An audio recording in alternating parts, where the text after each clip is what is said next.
Jay Crawford, Adam the Bull, Garrett Bush, and so many big names, it would take me hours to say all of their names.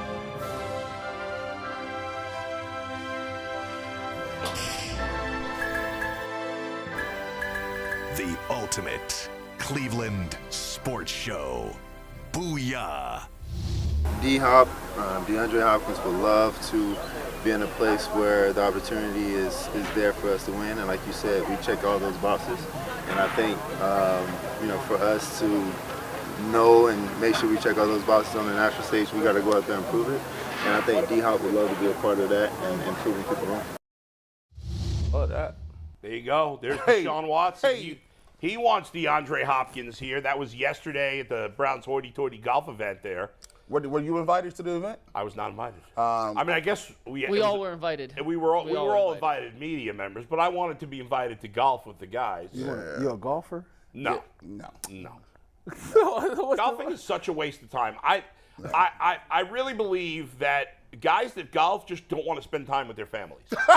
Wow. I mean, it's not that you like to golf. Like it's kind of like I would rather bowl than golf. Like, but people tell me like, yo, it's crazy. You gotta golfing is something that you just gotta get in, and they tell you in business you gotta be a golfer. You gotta do that, bull. You gotta make sure. Yeah, right. You're supposed to. You do a lot of business. So at one point I was like, maybe I'll get on the golf course so I could schmooze with people and do some things. You're right. And then I remember 3-4 years ago, right before COVID, it must have been. There was some fans of our show. You probably would know the guys if you saw them. One guy's name was Art. Brad. I can't remember who the third. I can't remember Marcus maybe. Anyway, these guys were like, "Come be part of our foursome for golf." And I'm like, "All right, well, I'll give it a shot." By the fourth hole, I was like, "This freaking sucks. I'm out of here." You retired. You retired in the middle. You left in the middle of the game. Guys, thank you for the invite. We've been playing. It's 4 holes. It's been an hour already. Thank you so much. You can't do that. I was tired. Everything hurt. You got to at least finish the front 9. No. You got to. Tyvus, it would have taken me 3 hours. I can't play golf to save my life. The sport is boring as hell. If you like it, good for you. But I believe, I know, like my man Jonathan Peterlin has become obsessed with golf. He's upset. He was just one the other day talking about him and Dustin. They're doing this, they're doing some sort of, some classic where they do it, glow in the dark. Golf in the dark. It was like neon. Why would you do that? Yeah, you can't see that. Crazy. He is obsessed, and he didn't play golf until a couple of years ago, and his wife just had a baby. He's obsessed with golf. He even has a swing coach.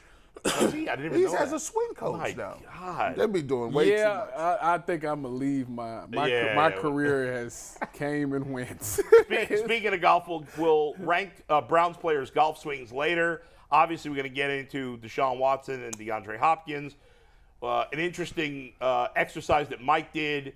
PFF gave us access, this show access, to run simulations of the season. We'll see how it came out for the Browns. We'll talk about the Guardians' pathetic performance. Could Cal Quantrill be out of the lineup? We're going to have Chris Rose on the show today. That and a whole lot more. Guys, real quick, though, we were talking before the show about running into fans and meeting fans and how I was saying to you guys how when I would run into fans when I first left the radio and came here, a lot of people would say, "I miss you on the radio." "Oh, I don't know about the show." And now everybody's saying, the show. The show. Yeah, of course I'm watching the show. Shout out to my man Aubrey, who I ran into at Heinen's. He's a really nice guy. He was very excited. But we're all meeting people, except for Tyvus, because he doesn't, say hello to anybody. No, that's not true. You live in Columbus, so you're out of the loop a little bit. I don't see the fans because I work and I go home. Yeah, and he has a security guard that doesn't let anybody get near him. I don't have a security He's guard. hiding in the corner, trust me. The security guard's here. I lift weights, so, I try to stay in shape just in case, a situation comes where, I got to, you know what I'm saying? I get you. Mikey, what do you got for us today? Anything interesting to start us off? I mean, we're talking about meeting people out.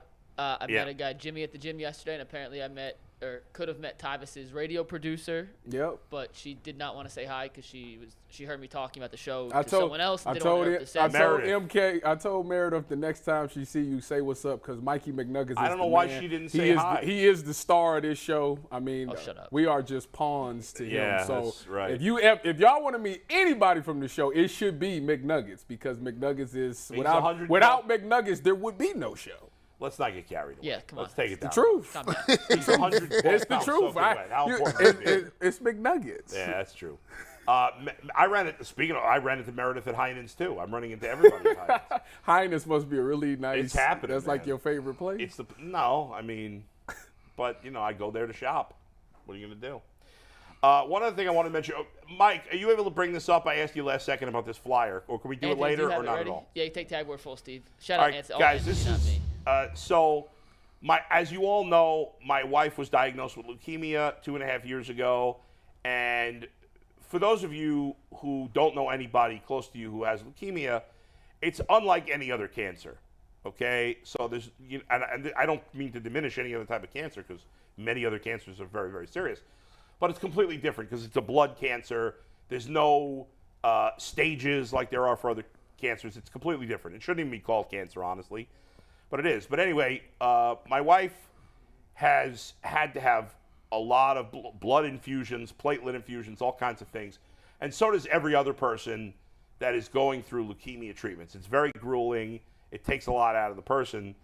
And my wife's friends decided to do a blood drive, because we have tons and tons of friends and family who are constantly asking us, what can I do? What can I do? And my wife always says to them, go donate blood, go donate platelets. So her friends, after hearing this from her so many times, said, let's do a blood drive in your honor. And so tomorrow is the blood drive. Now, you got to call and make an appointment. It's tomorrow in Rocky River, at the Rocky River Rec Center, between noon and 6. If you haven't donated blood, if you're a healthy individual, please do so. Platelets.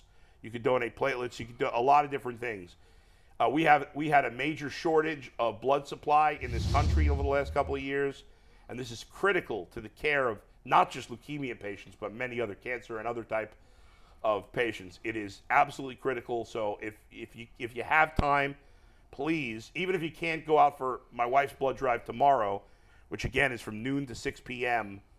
At the Rocky River Civic Center, even if you can't make it tomorrow, call and see if you can get in there. But if not, just do it another time. I implore you to please, because there's people out there that need it. And if you're a healthy, and by the way, not that you hope this happens, but you may find out something like your platelets are low or your hemoglobin is low, so you might get important information about yourself. But if you're a healthy individual, this is really going to come in hand. So please, it's on Hilliard Boulevard in Rocky River. To schedule an appointment, go to redcrossblood.org. Enter the sponsor code Rocky River, or call 1-800-RED-CROSS. So there you go.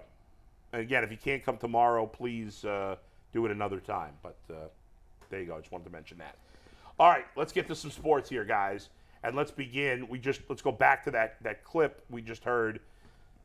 We have the next one. So he was asked a couple questions about D-Hop yesterday, and we're talking about Deshaun Watson at the Browns charity golf event yesterday. That was the shorter bite. This is a different question asking about whether or not he's had any communication with Hopkins about joining the Browns, and whether or not he's comfortable talking to Andrew Berry in the front office about bringing D-Hop to Cleveland. So, Steve, let's roll the clip. This is Deshaun Watson on DeAndre Hopkins.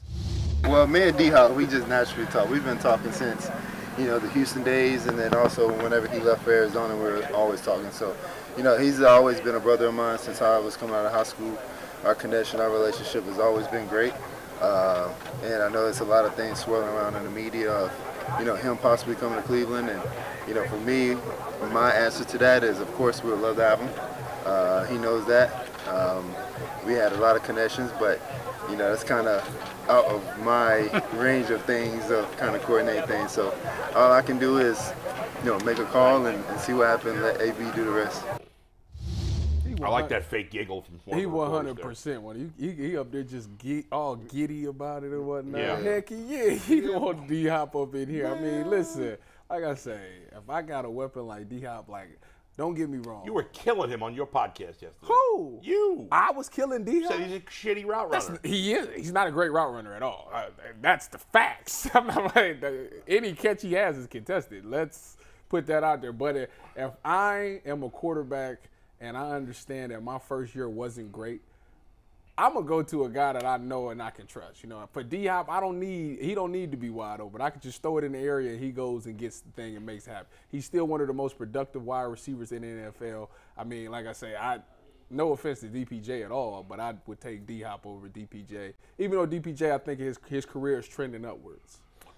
I was saying yesterday that I think Hopkins is definitely better than Amari Cooper. You disagree? There's nothing that Amari Cooper can't do. Well, is he high pointing the ball against 3 DBs and catching it? So because he can jump and high point the ball makes him better? No, I'm just saying. Well, that's not it. Well, what do you think? Is he better than Cooper? I mean, he's had a much better career. I think Amari Cooper is more of a complete wide receiver. Well, is he better though? Is he better than Hopkins? Yeah. I mean, Hopkins has been. Yeah, I take Amari Cooper. Well, but Hopkins has had a much better career than Cooper. I agree. And it's not like, I mean, Cooper's a little younger than Hopkins, but not much. And remember, Hopkins, he played 9 games last year. He was suspended 6 games, so he only missed 2 games due to injury. I don't even remember that. But Hopkins, and he was playing with terrible. But Hopkins has been force fed his whole career too. Like he gets I would love to see the targets between the two of them. Between those two, because I feel like a lot like Kyler Murray. I'm just gonna chuck it to Hopkins and all the quarterbacks from Texas. Just throw it to. That's because they know he's gonna catch the ball more than anybody else. But I'm saying, like, I feel like if target for target, Amari Cooper is probably good too. See, this is a little bit of foreshadowing. What we're gonna get to here is, you know, there's some comments from Deshaun Watson about rust. We'll get to that. We'll feature that. He talks about whether or not he feels he's going to be ready to go and the rust is knocked off. We'll get his answer coming up in a second. But this is a bit of foreshadowing. So if you look at what the situation is with DeAndre Hopkins, it's almost like when you was going to school, right? And you going into middle school and you go from elementary school where you're in one room with all your people, like it's the same people in the school, but when you go to middle school or junior high school, now it's a conglomerate of all these other schools, way over here, here, and it may be a school full of like 6 to 8 schools make up a junior high. So when you walk in, it's your first day of junior high, you no longer got gym, you don't got recess, you got teachers, and guess what? You move from room to room. You don't just sit in the same room and have the same teacher. You got 5 teachers now. So you get there, you're a little apprehensive. It's new people from around the district. And you walk into the classroom, and that first day you look around, and lo and behold, your man's is in the room. Your dude that your dude that you done grew up with on your block. You like, yes, sir. We in here. It's a reunion. And you were scared because when you got there at the beginning, you ain't know no faces, nothing went familiar. You like, this about to be some, you know what? Your boy walk in, all of a sudden your whole mindset changed. And that's what it is with DeAndre Hopkins. You see how he talking about it? You see his spirits and the way he going about talking about just grinning. Man, we had some good times, man. If you want to get Deshaun Watson to be back to the Deshaun Watson or better, what way can you do that? If you bring a DeAndre Hopkins in here, now he can say, hey, when Deshaun is scrambling, look, I'll be sitting over here. This is how you do it, DPJ. Hey, when Deshaun, look over here. If you got one-on-one coverage, he just going to give you this subtle look. He throw it back. All of that little stuff, he can teach other people, right? And it's going to help out not only Deshaun Watson, but it's going to help the receiving room. If you just listen to the way he talks about that bull, it just makes so much sense to me. I'm going to let you know something. If they get D-Hop, I would not be shocked if DPJ requests a trade. Somebody, you just said that Jason yesterday. brought it up yesterday. We talked about it. By the way, let me give you some stats. You got the targets? In their career, targets per game. Want to take a guess for the 2 guys? Amari Cooper and Deshaun and DeAndre? Targets per game? Targets per game. 8. D-Hop got 8.6 and Amari got 7.2. I think pretty close. Not missing by much. Does he have 9.1? You're even closer. DeAndre Hopkins 9.4 targets per game. That's ridiculous. And Amari Cooper 7.6. So he's averaged Hopkins averaged 1.8 more targets per game. But how about this? Catch percentage. All right, Amari Cooper's catch percentage in his career is 63%. Like that's pretty solid. He had some drops early in his. You know what Hopkins' catch percentage is? 92. 71. No, 92. Come on, nobody. 71.5. 92. His catch percentage is wait a second. Catch percentage. It's great radio. Oh, sorry. Great radio. Great radio. It's actually 63%. Wait, did I look at the wrong thing? Wait, what? Wait, what did you just say? I must have been looking at the wrong You stat. got to be looking at the wrong thing. Yeah, it's actually 63%. Who? And Amari Cooper 62%. It's actually really close. It's Closer very than I close. thought. Wow. To me, they're Wow. the So closest what to the you same just guy. told I was me a little is- surprised by what that. you just told me is Amari Cooper is a better wide receiver. Oh, I still think Hopkins is I better. mean, you just told me you're a stats guy. Well, he You said- just told It me is some interesting. It's statistics. 63 to 62. He With gets more less targets per game. That's. I mean, But here's what I'll say. That is- I don't want to. He looking I don't want to miss no words. Yeah. If you got both of them, great. for sure. Like we, boy, boy, you you In both of them. Arizona, he caught 70%. You know of his why I passes. say what I say though? Yeah. Why? Because if as a corner, Yeah. I would be more worried about Amari Cooper than D Hop, because D Hop is not gonna like he's a physical guy. But he's not fast. But route running, like I'm gonna be able to match him on his cuts and all of that. Amari Cooper, I don't know what route he's running because he comes out the same way every Yeah. time. So it's literally like that. You have to know what the play is to Well, to here's kinda what we stop know it. for sure. They're both a lot better than DPJ. Yes. Yeah. DPJ is trending upward. Stop. Y'all don't disrespect him, Well, man. but don't you think he's...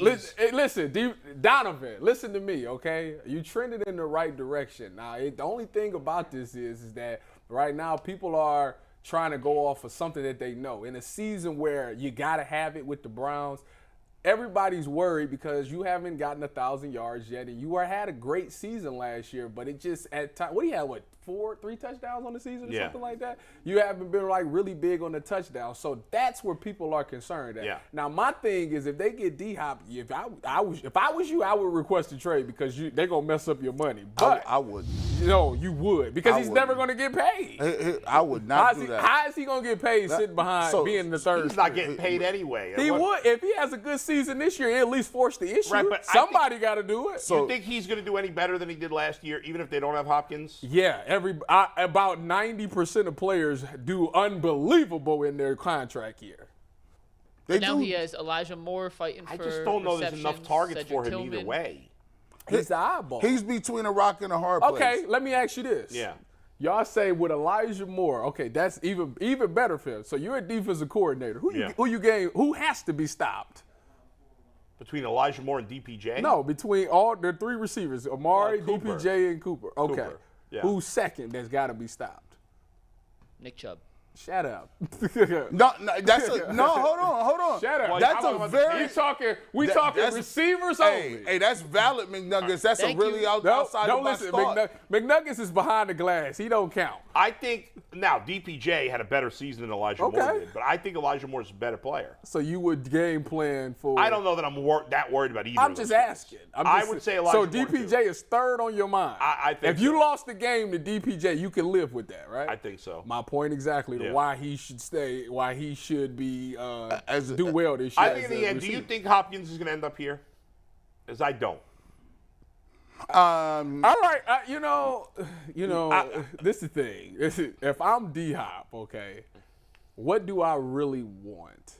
And I want to go somewhere. I want to go somewhere with a great quarterback. Now, obviously, you got the chemistry with Deshaun, but if I got a chance, I would not go to Buffalo. If I was him, I would go to Kansas City. Why not Buffalo? Because because the Diggs thing concerns me. Like Diggs seems like he cool with it, but this the same guy that was cussing his coach out against the Yeah. Browns because he wasn't getting the ball. So you telling me you're gonna bring another big dog in there that gets the ball 9.1 times? Right. No. Now, the Browns, No. Obviously, the Browns have more cap space than Kansas City. If I'm DeAndre Hopkins and I've made $120 million, whatever he's made already, No. I'd take less to go to Kansas City. Yeah, I agree. Yeah. I agree. The number one choice where you should be at is Kansas City. If I would go Kansas City or Dallas if I was him. Now, I don't want him to go to Kansas City. Now, I don't either. But there or Dallas would be my two places. Now, because and this in is Dallas, he would be. They would have a 3 wide receivers that'd be unbelievable with CD, Brandon Cooks, and him, and they all have different aspects of the game where they won't. I don't mess up trust. each other's game. I don't trust Dak Prescott. Well, it's all on Dak now. They don't trust him. the run game. I know the Bengals won't do it, but can you imagine if he went to the Bengals? Shut up, man! Don't even amp that up. Don't even throw that. No chance that's happening. Do not even throw. So you don't want to pay Joe Burrow. Oh, of course I do. Well, then you can't get D-Hop. Well, they can't I know even they're pay. not gonna get They can't him. even pay their receiver right now. Now, you say you asked the question. Do you think they'll get him? Yeah.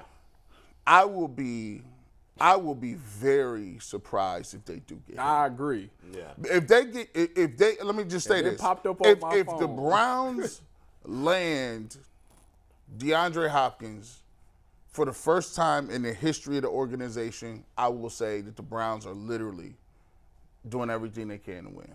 Can you imagine what the hype train for the fans is going to be like if they had Hopkins? It's going to be bananas. I couldn't imagine. It's so because it's a layup and and then are we playing the Stefanski soundbite before I say it? No, we don't have it. Okay, well, we not playing. We're gonna probably read it. But Stefanski said nothing. That's what I'm saying. Yeah. When you come out and say, because the Jets, Robert Saleh just came out and said basically the same thing, and I get it because it's one of those situations where you have to assess what you have right now in your wide receiver room. You spent a ton of time trying to flip that wide receiver room, Yeah. and I get it. So you want to go through OTAs and be like, okay, maybe we do need it, maybe we don't. But like I say, a player like DeAndre Hopkins.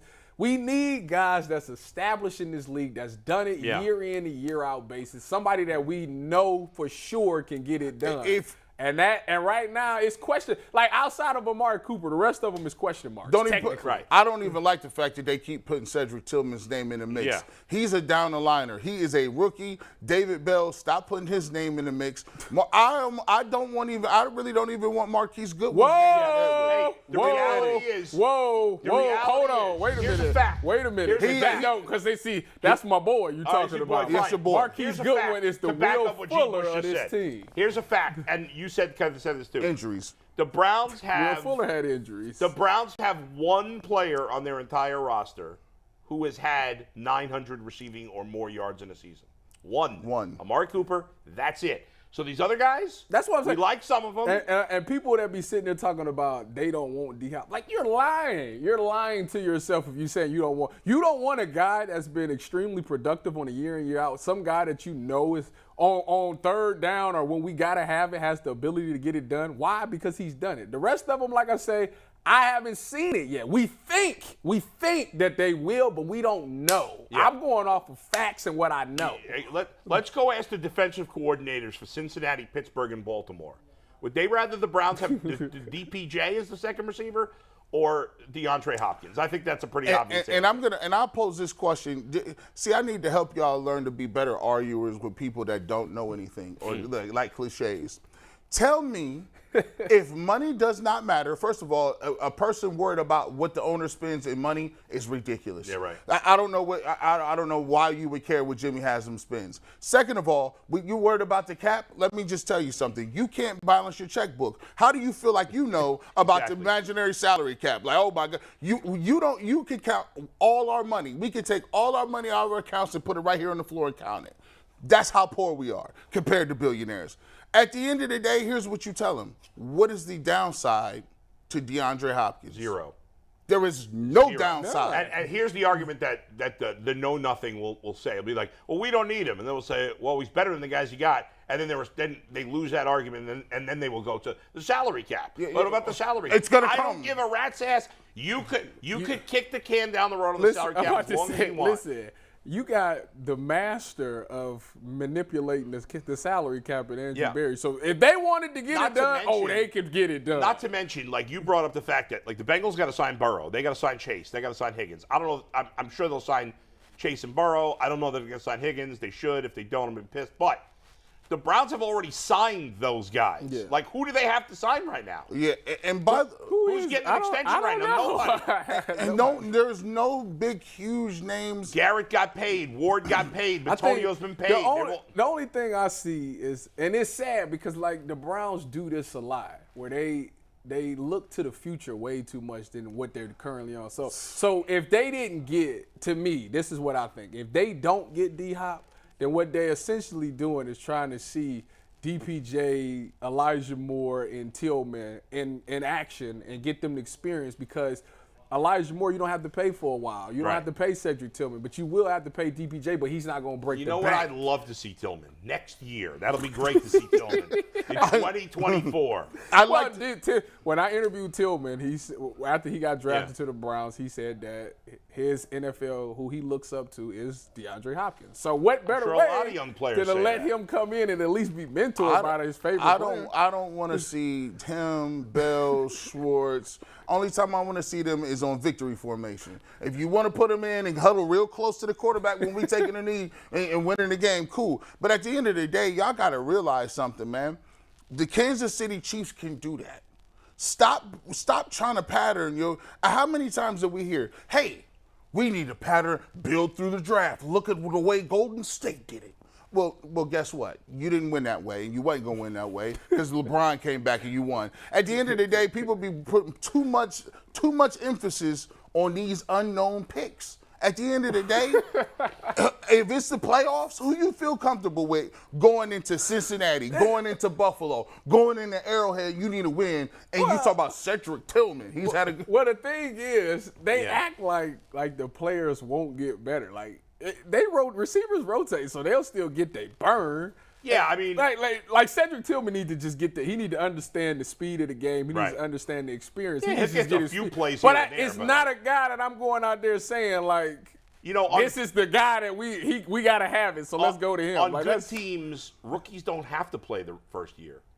no. There's nothing wrong with Cedric Tillman redshirting essentially. Yeah, I know he's going to play a little bit, but like, if I got too many receivers that I can't get Tillman on the field, that's a good thing. I agree. All right, Mikey, what do you got? Well, that wasn't the only interesting soundbite from Deshaun Watson yesterday. The next one we're going to get to, though, is brought to us by Lorain County Community College, lcc.edu. Your classes, your future. Register now for all summer and fall classes, and you could be a superstar like Jason Lloyd, a Lorain CCC alumni. So Deshaun Watson yesterday as part of the Very media distracted by your shirt, Mike. Thank you. I'm finding it distracting. It's like Is them flowers? flowers. That is you on a Hawaii? that is I a- like it. That's I a- like it. That's an Eddie it's Bauer like shirt right casual there. Hawaiian. Yeah. It is. I love Hawaiian Banana shirts, Republic. Why don't you just It feels like summer in but it's Cleveland right now. distracting So. right now. I It got is summer in I still Cleveland. got the best shirt. Go ask You Mom. do. I do like your shirt. Go ask Mom. So Deshaun Watson was asked, Yeah. not by his mom. He was just asked, do you still feel rusty like you said you felt at the end of last season? The question specifically was, do you still feel rusty? This was his answer. I'm not sure. We would have to see and wait till week one for me to be able to answer that. To be honest with you, because it's easy to say, the rust is gone during OTAs and throwing the football around just helmets. But once we get on the playing field, then I have to go out there and prove that the rust is not there. So I can't speak on if I'm rusty or not right now. All I can do is just keep working and get better 1%. Shout out to the lawnmower. Yeah. But cut out the last few seconds of that clip. I don't love the answer. I don't hate the answer. I mean, it's one of those things that it would be easy for him to say the rust is gone. Like, he thought the rust was gone, and all the players thought the rust was gone, because when they saw him in practice after his suspension, it was like, oh, just wait till he gets out there, because he looked good in practice. But you really don't know until you get into the game to know if it's gone or not. So I get where he's coming from. But he got to have some type of swag and some type of confidence in himself. I would have told him, listen, it's bombs over Baghdad. We throwing the thing all over the field. The rust, it was never no rust anyway. I got some DW40 and we ready to roll. We airing this thing out this season. That's what I would have said, but that's just me. I respect the humble approach. Man, I think, I was talking to Bernie, this was about a week ago, and Bernie was talking about how, he was saying how, like, when you're a quarterback, even though he had Bill Belichick, right, he had been entrenched in the city so much that like he knew that the fans was rocking with him. He knew like win, lose or draw, they was like he was that dude. So he would do some stuff like I'm gonna change these plays, whether you like it or not, right? Just how we gonna be moving, like, and he was able to do that. Right now, Deshaun Watson, whether people believe it or not, he still has not rehabilitated his I think his emotional approach to the game, right? Sometimes when you told you're bad, you've done this. You don't really get back in and look at yourself and look in the mirror and say, oh, I'm still that guy. And you won't be able to do that until you do it in the game. He could look great in preseason, but like he said, that confidence is built through reps and success against good opponents and good teams and being able to do it when it actually counts. And another thing I think a lot of people don't take in consideration is Cleveland, for a quarterback, is a very tough place to play. We might not be the Jets or New York market or Chicago market or LA as far as the size, but when it comes to fan bases, we are very judgmental. Like Baker, like come on, when we got here and Baker was the quarterback, we was on TV every game. Every time Baker played terrible, we was on the ESPN or Fox and Skip and Shannon or Stephen A. Everybody was commenting on that. And if you don't really believe that, just watch this year. Deshaun Watson will lead pretty much every discussion. The Browns will be in every conversation, whether they're good, bad, or indifferent. And I think Deshaun is trying to process that because in Houston, it's Houston. At the end of the day, if you do bad in Houston, it's the Texans. Bro, we still trying to get this championship, and cats is crazy here. People paying $90 to go to the Muni lot. 90, they can raise it to 100, boo. Hey, the pressure's on. Still be packed. When the Browns traded for Deshaun Watson, obviously I was on the air on the radio at the time, and I went bananas. Bananas in a good way. I was going crazy. I was like, the Browns finally have a franchise quarterback for the first time in forever. And one thing I did not think about at all at the time was his confidence, his cockiness, his swagger, his mojo, whatever the hell you want to call it. Some of those intangibles that you don't know. Nobody knows. Even his best friend, whoever that may be, doesn't know what makes Deshaun Watson tick down deep, what makes his confidence, builds up his confidence, whatever. And I think, he was obviously rusty last year, but I think part of the reason he played poorly, and again, I don't know this for a fact, it's just we're just trying to figure it out. I think part of the reason he played poorly is he was lacking confidence, and he was in his head a lot. He had a lot going on. Yeah, which I get. Sometimes we forget that players, you don't because you were one, and you were too. Players are human beings just like the rest of us. They got problems with their families. They got sickness in their families. They got relationships that break up, especially when you're talking about players who are in their 20s, most of them, right? It's young guys just learned how to become men, and they're doing it in the public eye in front of a ton of people. And Deshaun Watson, now he brought it on himself with what happened, but he was dealing with more than most last year. And it was clear to me that he was lacking some confidence and lacking that swagger that he had in Houston. And ultimately, my biggest concern about Deshaun Watson is not the physical talent. He is immensely talented. He's in great shape. I know he's had some injuries in the past. I think he's over that. I don't think it's an issue. It's can he get the confidence back and can he get out of his own head? Because the best quarterbacks in the league are not overthinking anything, and they think they're the biggest swinging you-know-what in town. Mm-hmm. And if Deshaun Watson gets that back, then I expect him to be great this year. And if he doesn't, we may never see him be great again. It sounds crazy to think that it's all about his head. No, but I think that's a big part of it. And it's up to Stefanski to get him there. I mean, right now, all he going off of his last 6 games, and they weren't great at all. Yeah. But what they need to point out is, bro, you had some throws in this game. You made some plays in these 6 games. You had some moments. So it's still there. We just need to get you to be more consistent. And once that happens, once he gets some success, which that's why the preseason is going to be big for him. Yeah. If he gets some success in the preseason, he should be able to hit the ground running. But he is contradicting himself a little bit. And it's funny because he's the same guy who put on TikTok, like, when the Browns in 2023 or something like that, it was like, I can't wait for y'all to see it. And now he had taken a humble approach. So it's kind of funny. It's kind of funny that he doing that. And by the way, he's kind of smiling when he says it. You know, I got to wait a little bit to the regular season. We'll figure out, how he is in the regular season. Now, I will say this. This is why it's so important that you take heed. If you're the general manager and you hear your quarterback say that, my thing is, he don't seem like he's too comfortable right now. What can I do to get this thing all the way served and ready to go? We just talked about a guy, Deandre Hopkins. What you want to do is, and this is not an indictment on the young guys, right? And a lot of people get this mistake. Like, it is not your job to bring young guys along and make them productive immediately. That's not what the job is. Your job is to get the best guys on the field and win now. Not tomorrow they might be good, next year they might be good. And you got to think of it in terms like this.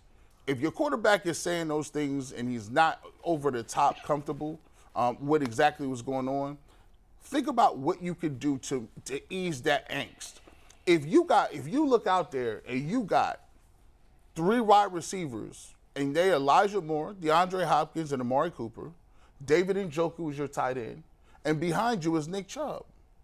That level, in a pretty good offensive line, that level of comfort goes up this much because I got a guy that I know has made plays for me. I got a guy that I don't even know what route he running. He going to get open one-on-one. I got a guy, Elijah Moore, that I can dump it quick, move around, and Njoku, I got him over the middle. And if all else fails, if I don't even like the call, I can either take the ball and run it myself or turn around and audible and give it to Nick Chubb. Now, you gotta be super comfortable in that environment because now when you look around, one of the best things that I've always liked, I was talking to Mike Doss the other day. The best thing I love about playing with other players who you feel is like either good or better than you is the fact that they're going to handle theirs. Yes. Like you play safety, right? When you got corners out wide and they doing anything, I ain't got to worry about him. You self-checked over there. You locked up. It's any sport, right? Like if you play with a guy who's really confident, believes in himself, it makes you feel better. Right. It makes feel like, he's confident. I should be confident too. Yeah. It gives you, like, if you're playing with a bunch of guys who are like, well, we suck, and then you're going to start to feel that way. Or they're trying to feel their way out. Cedric Tillman trying to figure out his confidence. Right. DPJ is trying to figure out where am I in this league. Yeah. These other guys know who they are in the league. And I think you're right. Like, we're so used to the Browns being so lacking of talent until recent years, where you had to start rookies because you had nobody to play. Yep. But you look at some of the better teams, and they let their rookies develop because you have a guy, like, I'll give you an example. I hate to bring the Bengals up as an example because people always get mad at me, but I'll do it anyway. I'm not saying the Bengals are perfect. The Chiefs are better, but an example just popped in my head. So last year, the Bengals had 2 good veteran safeties, right? Mm-hmm. They had Jesse Bates. And why did I forget the Bengals' other safety? What's his name? Von Bell. Von? I forgot about Von Bell for a second. How dare you? That's a bad job out of me. How dare you? So the Bengals drafted in the first round Dax Hill, a safety. Mm-hmm. Now, we don't know yet if he's going to be good. Fine, we don't know because he hasn't played that much. But they drafted him in the first round, but he didn't play much. He played a little last year. And so he got his feet wet a little bit. He learned under a couple of veterans. And then this year they're able to say, okay, now they may turn out to be wrong. They're okay, he got his feet wet. Now this year we're ready to turn it over. We like him. the progression. But we don't have to play him the first year because we got it covered. A draft pick's not a failure if a guy doesn't play the first year. A draft pick's a failure if when he gets his chance, he's never any good. So we don't need Cedric. Cedric Tillman, even if they don't add Hopkins, I don't think it's going to be a huge part of the offense. He's a big red zone guy. Potentially. Okay. If he gives me 2 or 3 touchdowns in the red zone, I'm head over heels excited. if he has 400 yards and 3 touchdowns, that'd be unbelievable. Oh, that's a great season for him. Right? But if they get Hopkins, then he's even below that. So, and that's fine. And that doesn't mean you don't think he's good. Yeah. It just means I think this year DeAndre Hopkins is better. I think they undervaluing what all comes with D-Hop. What also comes with him is that he's teaching and helping your younger guys learn something. Yeah. Like Tillman is not going to be Amari Cooper on routes. That's not who his body is made up. But he can be like D-Hop, so why not let him learn from? Because it's not like y'all keeping D-Hop for multiple years. It's like a 1 or 2 year deal, and then you got to move on to the next guy. So let him at least groom up the next guy who can be like him, who he might even see himself in, and they might create something. He might be be a better player because of it. And both Cooper and Hopkins are going to be here 1 or 2 more years max. Yes. Right, DPJ may be gone, so. Maybe Cedric Tillman's their number 2 receiver in 2025. Him and Elijah Moore. That's who they probably banking. Right, Elijah Moore maybe your 1, and maybe Cedric Tillman's your 2. Who knows? Time will tell. David Bell, Anthony Schwartz will be a great water boy. I mean, he's going to be fantastic. What's up, Mikey? So we asked the internet, a.k.a. the YouTube chat today, what they thought of Deshaun Watson's comments, whether they liked how he answered the Russ question or not. And this poll result, as always, is brought to us by our dear friends over at PCC Airfoils. If you're looking for a job with career advancement and great benefits, well, PCC Airfoils is a leading manufacturer in Northeast Ohio. All locations of PCC Airfoils at Eastlake Menor, Wickliffe, and Minerva are hiring for all positions starting at $18 and up. Plus, get a full benefit package, paid time off, and a signing bonus when you apply online at precast.com/careers to learn more. Over 177 votes, or actually not over, exactly 177 votes in this 11-minute poll. 88% said they liked Deshaun Watson's measured approach to answering the question. Oh, wow. Who could have seen that 12% said they did not like it. So everybody loved Juan Thornhill being cocky as hell. Right. But now we love Deshaun Watson being humble. Well, you know, the quarterback is a whole nother different, like that's a whole nother different thing. Like everybody is scared. Like to me, I'm still at the point where every time they ask him a question, I'm just waiting for the question about the allegations. Right. Like, which is kind of crazy to me because I know if I'm thinking that, I think Deshaun probably still thinking that in the back of his mind. Yeah. So, Deshaun, could you give us an update? I know you do have those 2 pending allegations. Is that gonna take you away from OTAs and have at least I'm glad that part of it is off. By the way, no matter what Deshaun Watson had said, 88% of the fans would have said they liked it. Yes. No matter how he would answer that question.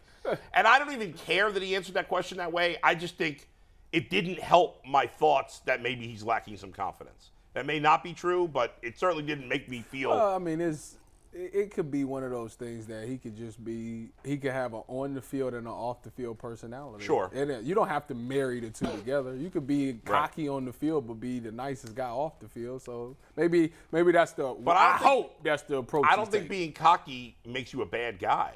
Not at all. I mean, I want my quarterback to be cocky. Now, it doesn't. I mean, in the end, it doesn't matter. And he's right ultimately that the preseason OTAs don't mean shit. No. He's got to play well when the games matter or nothing else matters. And it's just huge. He's got to get off to a good start this year. He specifically has to get off to a big start. I mean, that's the understatement of the year. Yeah. And I like the fact that here's the thing. He understands where he at in the climate. If he would have said, oh, man, that Russ been gone. Wait till I come out here and smoke these dudes the first. Like, now them people that's waiting in the wings, because by the way, they're still here. Like, let's not act like all the Baker Mayfield people they ain't undercover. Yeah. They hiding in plain sight. They just not gonna say nothing. They're locked into that competition with Kyle Trask. And as soon as he throw a touchdown, we gave up too early. There's a lot of people that still ain't got over the Baker thing. So playing it coy is cool. Who's running with the ones down there? Who's running with the? They're splitting. They're splitting targets, okay. And neither has looked particularly great from these social media clips making their rounds. Just throwing it out there. Baker, I'm rooting for you this year, buddy. Just this year? No, I'm not actually. If Kyle Trask is named the starter of the Bucs, I will laugh heartily that day. If Kyle Trask is named the starter of the Bucs, it would be a shame. It'll be damn funny. It would be a shame. I would feel bad. I would really feel really bad. By the way, last thing before we get to the PFF. More likely in 2026, Baker starting for the Bucs, Baker starting for another team, Baker on the big noon kickoff. Big noon. 26, so that's 3 years from now. Probably big noon. Yeah. Busting Urban Meyer's balls about planting the flag. Yep. And then the two of them could go out for strippers and hookers. All right, let's move on to PFF. Allegedly. Bull, I love you, but sometimes you set me up with the hardest pivot in transition. No doubt. But I'm going to do it. Hookers and blow, buddy. Let's go. Hookers and blow. Well, for $10 on Saturday, you don't need hookers, you don't need blow, you need USFL action. Go check out Boogie Roberts down in Canton Again, he sneaks it in. I saw Bull's face. That was a very awkward transition. You said I did it. It's impossible, but for $10, go check out Boogie and Company with the Pittsburgh Maulers. Family friendly. Let's go. Benson Stadium. It is family friendly, fun for everybody. $10. Boogie Roberts. Bull, I got to talk to you afterwards about our possible trip this weekend. All right. Nobody can go. Yeah, it might just be me and you going this weekend. I'm not going this weekend. Then maybe it's just me going this weekend. I want to go to a game, but if nobody's going. That's the fun of it, right? This is the weekend that works best. We'll talk. My birthday weekend, too. For y'all that don't know, that the month of June is a heavy recruiting month for Ohio State, so I will be pretty busy. Got to get that third string tight end in there. Got to pay him a lot of money. Nope. By the way, I heard that idiot, what's his name, Dan Dockich, complaining about can't stand him. all these guys, I'm not going to say who they are, but the guys like Dockich, they get so bothered by the money, by the I don't give a crap about I'm glad about the transfer portal. The St. John's, my basketball team, which honestly I haven't watched them play much because they've sucked for the last 20 years. They got the biggest scumbag ever to be their coach, Rick Pitino. He's a total piece of garbage, and I couldn't be more excited. He's a great coach. He's getting kids from all over the country. He just stole another kid that's supposedly really good. I don't care. I don't care if he hired 52 hookers to sleep with this guy. I don't care the reason. I just want the good players on my team. I don't care if every player. I don't care if the school goes bankrupt. Let's go. I'll tell you what, man. School won't go bankrupt. I don't really want that to happen. Coach Prime had another introductory presser with his team, and I'm like, why? We just saw this. You just had a press conference with your team. He said, "Oh no." He said, "No, the Louis luggage came. I was telling the old guys that no longer here. Yeah. I got the Louis luggage. They come in with their baggage." He had a whole new team, whole new portal team. Oh yeah. I said, "This is crazy." St. John's is bringing back one player. They're one good big man who was second team all the years. They got rid of the whole rest of the team. It gives teams chances. That's I love it. I love it. Love the portal. Love the portal. Love it all. Go ahead. Sorry, Dockich. So we got to get to our PFF simulations here. PFF allowed us to start using their beta test of their season simulator. So we ran 7 simulations for the Browns' upcoming season. Mm-hmm. We got some pretty good variants here. There's some good, some bad, and some in between. So we're going to go through these 7 simulations, spend a minute or two on each one, see how realistic we think they may be. So here's how we're going to do it. I'm going to show you their record. Then I'm going to go over some of the player stats. They only give us quarterback, running back, receiver, and then we'll chat real quick. That work for you guys? Let's go. Simulation number 1. I like PFF this. has the Browns going 7-10, losing their first 2 games of the season, then getting hot in the middle for a little bit. I mean, getting hot in the middle. They lose 4 out of 6 after that. I meant cold. They lose 4 in a row, and they lose 6 of 7 in the middle. Jeez. Get hot towards the end. But overall, a 7-10 season. And in this scenario, Steve, you take the player grades next. Watson throws for 4,400 yards, 26 touchdowns. Nick Chubb runs for 1,212 yards. Cooper and Njoku combined for 1,500 yards. But overall, not a great first those simulation stats are pretty good. How did they win? DPJ got 6 of them things. Oh, he ain't getting paid, but he. Amari Cooper only 800 yards. Wait a second. Where's Elijah Moore? He ain't even. This is all they give you. I don't have the What answer is to the Deshaun rest. Watson's yardage? 4,400. 4,400. How do you have 4,400 yards and nobody has more than 810 yards receiving? That doesn't make any sense. He's like This is a beta test simulator. I don't have PFF, the I answer. love you, but this looks Justin slappy. Herbert. Maybe Elijah Moore got 600. They got like 4 guys with between 6 and 800. Yeah. But that's He's still, that spreading the averages ball to around. 700. That's 2,800. Where are the other 1,600 yards coming from? That's tough. They got us losing Anthony to Schwartz. the Cardinals.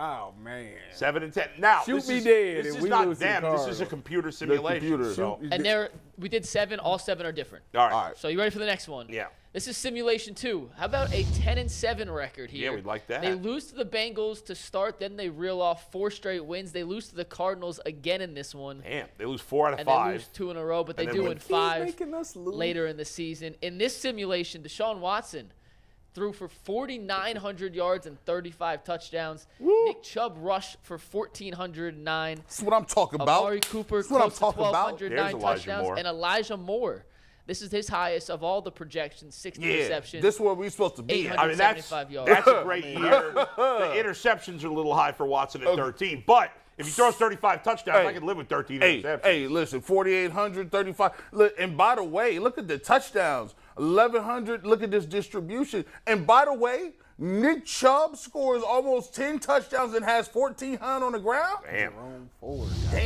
Hey, y'all was working. I'll take that. I mean, with those stats, they'll probably win more than 10 games. They wouldn't, and with those stats, they would not lose to the Cardinals and they would not lose to Indianapolis. I don't care what y'all say. Yeah, it'd be odd to lose to both of them. Yeah, and then to beat San Francisco, then to lose to them teams. They won't, they won't even have Kyler Murray at the time. So what are we talking about? Hey, man, I'll take the 10-7 because that looked Kyler like Murray should have played baseball. Yeah. That was Deshaun Watson's highest yardage percentage, best by player, the way. second best. Go ahead, what? That was Watson's highest yardage projection. All right. So he didn't break the 5,000 any of these But 7. close. Simulation 3. Gee, you're going to like this one. How about 11-6? Ooh, okay. They end the season on fire with 5 straight wins. Woo! They lose to San Francisco. They lose to the Rams in this one, a little odd. But when you look at the player stats, G. Bush, I got something you're going to love here. You ready? 4,800 yards, 34 touchdowns for Watson. How about 1,600 yards on the ground for Chubb and 662 in the air for a grand total of 2,266 yards? That's hilarious. Whoa. Nick Chubb is turned himself to a receiving yards. In this simulation, Nick Chubb has 662 receiving yards and 4 touchdowns. If he goes, I'll tell you right now, if he rushes for 1,600 yards, 15 touchdowns, and catches 662 receiving yards and 4 touchdowns, he's winning MVP. I'm about to say that's. Now Mike just had to go embarrass himself on national TV. You don't think a running back would ever? No running backs winning MVP. Not even with 2,200 total yards, 19 touchdowns. I mean, I've seen Derrick Henry got 2,000. Derrick Henry rushed for over 2,000 yards. He didn't win MVP. Running backs can't win the MVP because they're not as important as the quarterbacks. There's no planet where a running back's more important than a quarterback. Well, you would have to get Adrian Peterson win MVP. I think he was the last one. He did, yes. Okay. That was a while ago. You would have to. Here's what you would have to be like Marshall Faulk. You would have to have 1,000 yards receiving. Yeah, and 1,800 and about 15 to 18 rushing. I mean, to even be considered like now. That's ridiculous. that will never. Here's the stupid thing. That's why they have the MVP and then they have the Offensive Player of the Year. Yes. That's why it's 2 different awards because we now know through analytics and a lot more guys vote based on analytics tell you that if a running back misses a game, the point spread doesn't change. Who were the MVP last year? Last year, it was Mahomes. Mahomes, yeah. Okay. Yeah, I should have said Offensive Player of the Year. You're right. It's not MVP. I mean, that's an Offensive Player of the Year, yeah. You can't have a much better season than that. That would be amazing. No. I can't imagine any world where he has 600 yards receiving. MVP, I'm wrong there. Offensive Player of the Year is what I was Sorry, give me an opportunity to bust your balls for a second. All right, Simulation 4. Yeah. The same 11-6 record, a different path here. They beat the Bengals in week 1. They lose to the Bengals late. They beat the Cardinals here in a tight game, Tyvis. So this is the one simulation that somehow they do beat the Cardinals. Swept by the Steelers. Swept by the Steelers. They do finish 11-6. And in this simulation of 11-6, Watson throws for close to 4,900 yards, 35 touchdowns, but only 6 interceptions. This is his best season. Njoku with the season of all seasons, 1,511. That's like a Travis Kelce season. That is a Travis Kelce season. And Nick Chubb also with 500 receiving yards in this simulation. Nick Chubb is channeling in the spirit of Jim Brown. By the way, listen, let's go. Listen, he ready to a lot of these simulations don't got no respect for Elijah Moore like that. No, they don't. One of them did. David Njoku, by the way, starting tight end on my Dynasty Fantasy Football team. I need that year. I need that year right now. Of course you do. Let's go. By the way, in 1999, Marshall Faulk, in 16 games, had 1,381 yards on the ground. And how many touchdowns was that? 7 touchdowns on the ground. He also added 1,048 yards in the air, and he got 103 targets that year. So he for 2,429 total yards. Damn. Yeah, that's great. Marshall Faulk was awesome. That's crazy. I know he won MVP. Go ahead, Mikey. All right, we got 3 more. This next simulation, Simulation 5, the Browns finish 9-8 on the season. They beat the Bengals in week 1. They beat the Cardinals. They finally crushed the Cardinals, but they lose 5 in a row from weeks 3 Wow. to week 8 here. How did they lose? They have them lose in week 6 to the San Francisco. It's 24-24. Is it a tie? Yeah, Like what I said, happened that there? should be a tie. That's a good point. I did not So they're notice 9-7-1. 9-7-1. Not only did they lose to Indy, they got blowed out by Indy. What they think? Anthony Richardson must gonna be that Damn. deal, huh? 42-14. By the way, week 8 at the Seattle, the Browns. I haven't seen the Browns ever win in Seattle, ever. It's hard to win in Seattle. Yeah. When's the last time they won in Seattle? I feel like And I in gotta this look that up. scenario, Yeah. Deshaun Watson throws for 4,500 yards, 33 touchdowns, 5 interceptions. That's really good. Chubb runs for 1,200 yards. Cooper nearly 1,000 yards. And Bull, I think you take this from Njoku again, 880 yards, 10 touchdowns. DPJ 640 and 4. But yeah, not their best simulation, but certainly not their worst either. The only way Njoku gets that type, he needs to be running Travis Kelce routes. Like, not these little sit-down joints. Like, turn around, go 5 yards, and turn around. Is he a route runner like that? I feel like he's just athletic and he just jumps over people. Yeah, he's not really. I don't think his route running is great. And he's one of those dudes that's fast, but don't look fast. Yeah, like, it don't sneaky really. fast. He don't really pay that fast. So we'll see. But He have a season like that, I'm drafting him in fantasy. that's the that's is the intrigue of fantasy, right? Well, he was trending that way until he got hurt. He was having a great year. Here's the problem with the Browns. Stefanski love tight ends. He's gonna try to get him 1,000. We know, like, if you drafted somebody for the Browns in your fantasy, the problem is, A, you don't know what playbook they're running. B, you don't know which every quarterback has a guy they develop something with where it's just like, I'm just going to throw him the ball regardless. And we don't, in them 6 games, I didn't see a pattern. I didn't see whether it's DPJ or. There's a report coming out that they practicing the option game right now. Really? They are. We did see option. a little option practice. Pitch, thumb down. Daryl Ryder was on the radio. He was saying that the reason that they didn't have they didn't go out and get another running back behind Nick Chubb. They got Jerome Ford is because Deshaun Watson is going to be used in the running game. And I'm like, That's not why. I love you, Daryl. But that is not what we do. I said he's not going to be your second. What are you talking about? He's not going to be I the love it, second. kiddo. He's not going to be the second leading. He's not going to be the second leading rusher. They did it because they want to go with the young guy, Jerome Ford. Yeah, like it's not like. And they're going to use the kid they drafted the year before as a third back. What's his name? Felton. Felton. By the way, to G's point, he's right. Browns all time in Seattle are 3-8. Want to take a guess the last time? Now, they don't play Seattle that often, especially, The last time they beat Seattle last time they won at Seattle. was when Richard Sherman came into the game and they had Charlie Whitehurst. So I would guess 2012. 13. No. I don't even think Richard Sherman was alive the Oh last time. man, it's been that long. Well, I know they he was lost. probably alive, but he must was- have been in Cleveland that year. Did they win in the Dome? The last time the Browns beat the Seahawks was 2011 in Cleveland. It was 6-3 was the final. Yeah, that's the game. And they won in Cleveland in 2007, 33-30. The last time the Browns won in Seattle was in 1989. They won 17-7. Now, they've only played in Seattle 3 times since then, but they've lost them all. Yeah, they don't. You're playing in Seattle. It's hard to win in Seattle. I'm just Yeah. telling you that right now. And the Browns have been bad for Yes. the most part. So All right, we got 2 more simulations. This is Yeah. the good and the bad. We'll start with the bad first. In this one, they have the Browns finishing 8-9, a bit of a disappointment. so far, the streaky worst season. is 7-10, and the best is what 11. We'll get to 11-6, the yeah. best is coming Okay. up next. We had a 7. The first Swept one by was the 7. Bengals. Swept by the Bengals. They win 2, lose 3, win 3, lose 3, win 2, and then finish out the 2 and season. 4 in the 2 and 4. division. Under this Is scenario. Stefanski fired after this? Yes. If they lose 3 in a row and they lose to Indy, Gee, he fired after this? it's tough. Yeah, especially when you keep losing to Indianapolis. What is, man? Listen, we lose to Indianapolis. I'm telling you right now. I don't know. I'm gonna go to PFF and What is happening there? and say something to somebody because that's And- ridiculous. By the way, am I crazy? My eyes are not that good, and this is a small graphic. But is that Rams logo the Dolphins?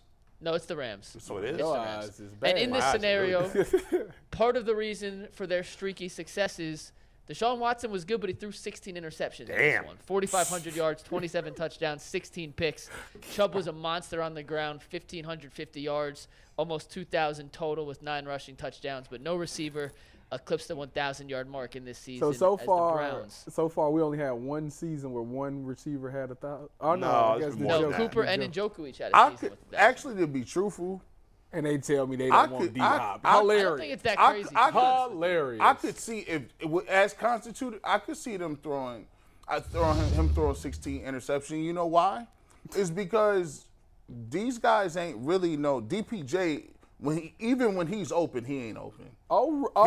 He catch the ball and it be dudes all over his body, like just draped like blankets. Amari Cooper's loves that dig route. He loves the dig route. He's always slide. I'm like, can you catch a ball upright and get you some yards after catch? No.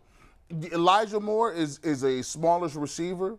I don't know if he's fast, but I mean, how many vertical threats is he gonna have? And then Amari Cooper is a route runner. He's not really a deep threat either. So if you just look at that, that means you're gonna have to be fitting the ball with timing and placing it. No, because Amari Cooper, he actually is okay after the catch. I mean, he had a long run. So that whole reason of getting an Elijah Moore or getting a Marquise Goodwin is that you send them on a vertical to get them out of there, right? So what that does is if they're in some type of zone, if a linebacker's carrying that, he's on his horse. What does that do? That opens up DPJ on the dig. Now that linebacker won't be in that hook window because he's got to carry that vertical. Or on top of that, the safety came flat-footed, so now it's truly a one-on-one thing. That's what the whole speed of it is about. That's why it matters, but as far as the separation thing goes with DPJ, you're absolutely right. And that's why I would like, if you're going to run somebody off, I would much rather you get ran off and Deandre Hopkins is backside. Well, I think that makes a lot of sense. To be honest with you, I think that Elijah Moore or Marquise Goodwin's numbers aren't what they are going to be. I think they're going to be better than what they're predicting because Deshaun Watson, to me, loves a deep ball. He loves to chuck it deep. He did. Well, so he's still hopefully he still does. Everybody want to go long. Dang. No, but hopefully he still can throw the deep ball with the same accuracy. Really? That's where you at? I'm just saying, if he's, I'm talking, it goes back to, I think he will, but does he have the confidence in making that throw? He did last year. But he almost won the New Orleans game. But he wasn't. Drops. Yeah, true. But So he wasn't very accurate throwing the ball deep last year. Yeah. And I don't see very many deep balls in Kevin Stefanski's offense. There hasn't been in the past. Like, I haven't seen – ask yourself this. Have you seen David Njoku isolated in the middle of the field on anybody where he goes up and is going to try to contest? The middle of the field? Yeah. Vertical, 25 yards in the middle. No, he runs a corner route a lot. That's it. He runs a lot of 7 cuts. There's a lot of – I just haven't – That's sad that I be scouting the Browns. I very rarely see those shot plays where it's like, okay, we got something here. Dudes be sitting down a lot.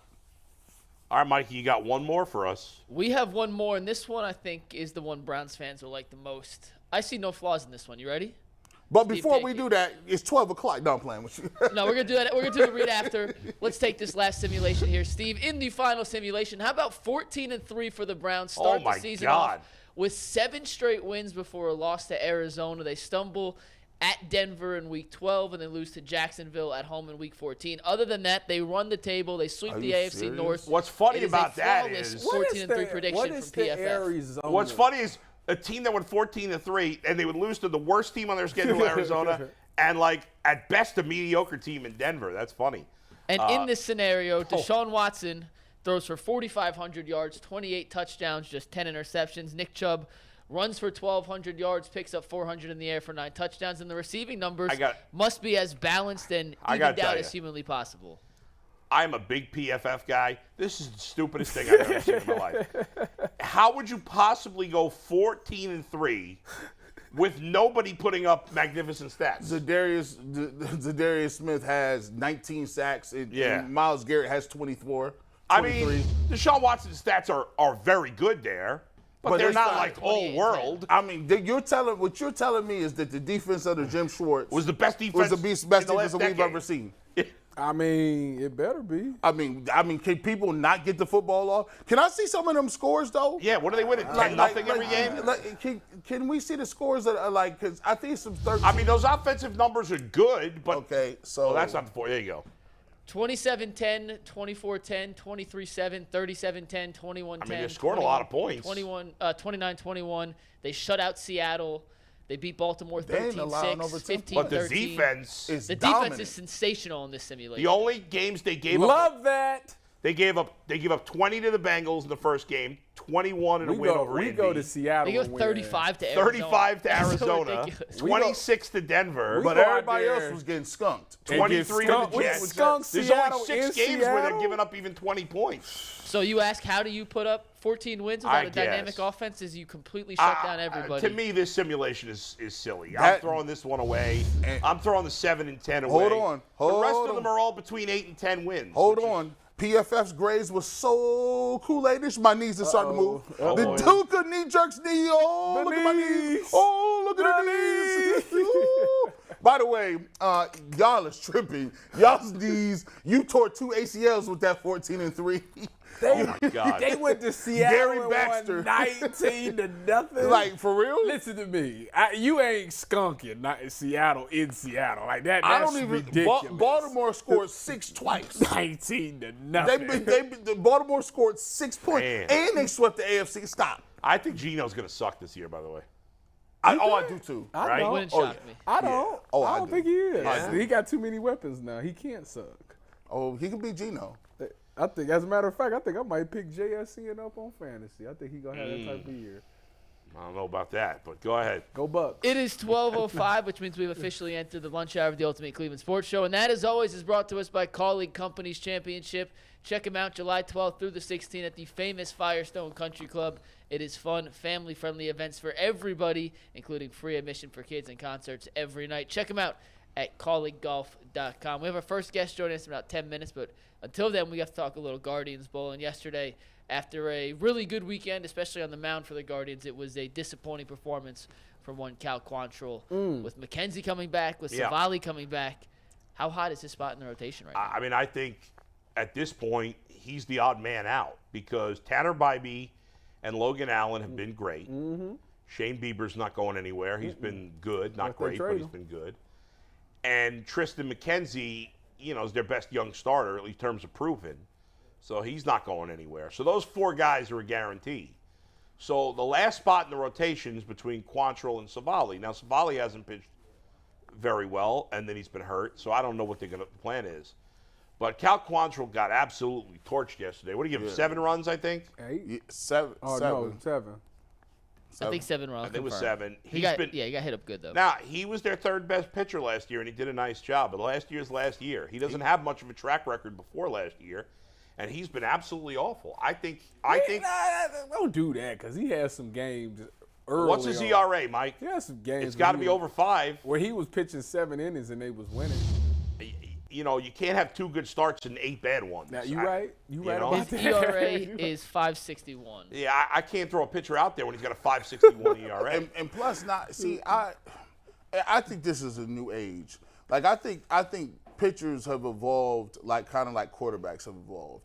Like, before you would take a guy because you felt like he had command of the offense, or he was a leader, or he was doing. But if you don't got the arm to make the throws to get the defense off of you, you're gonna be in trouble. And Cal Quantrill is a nice pitcher. He's a nice middle of the road, but the problem is his stuff is not overbearing.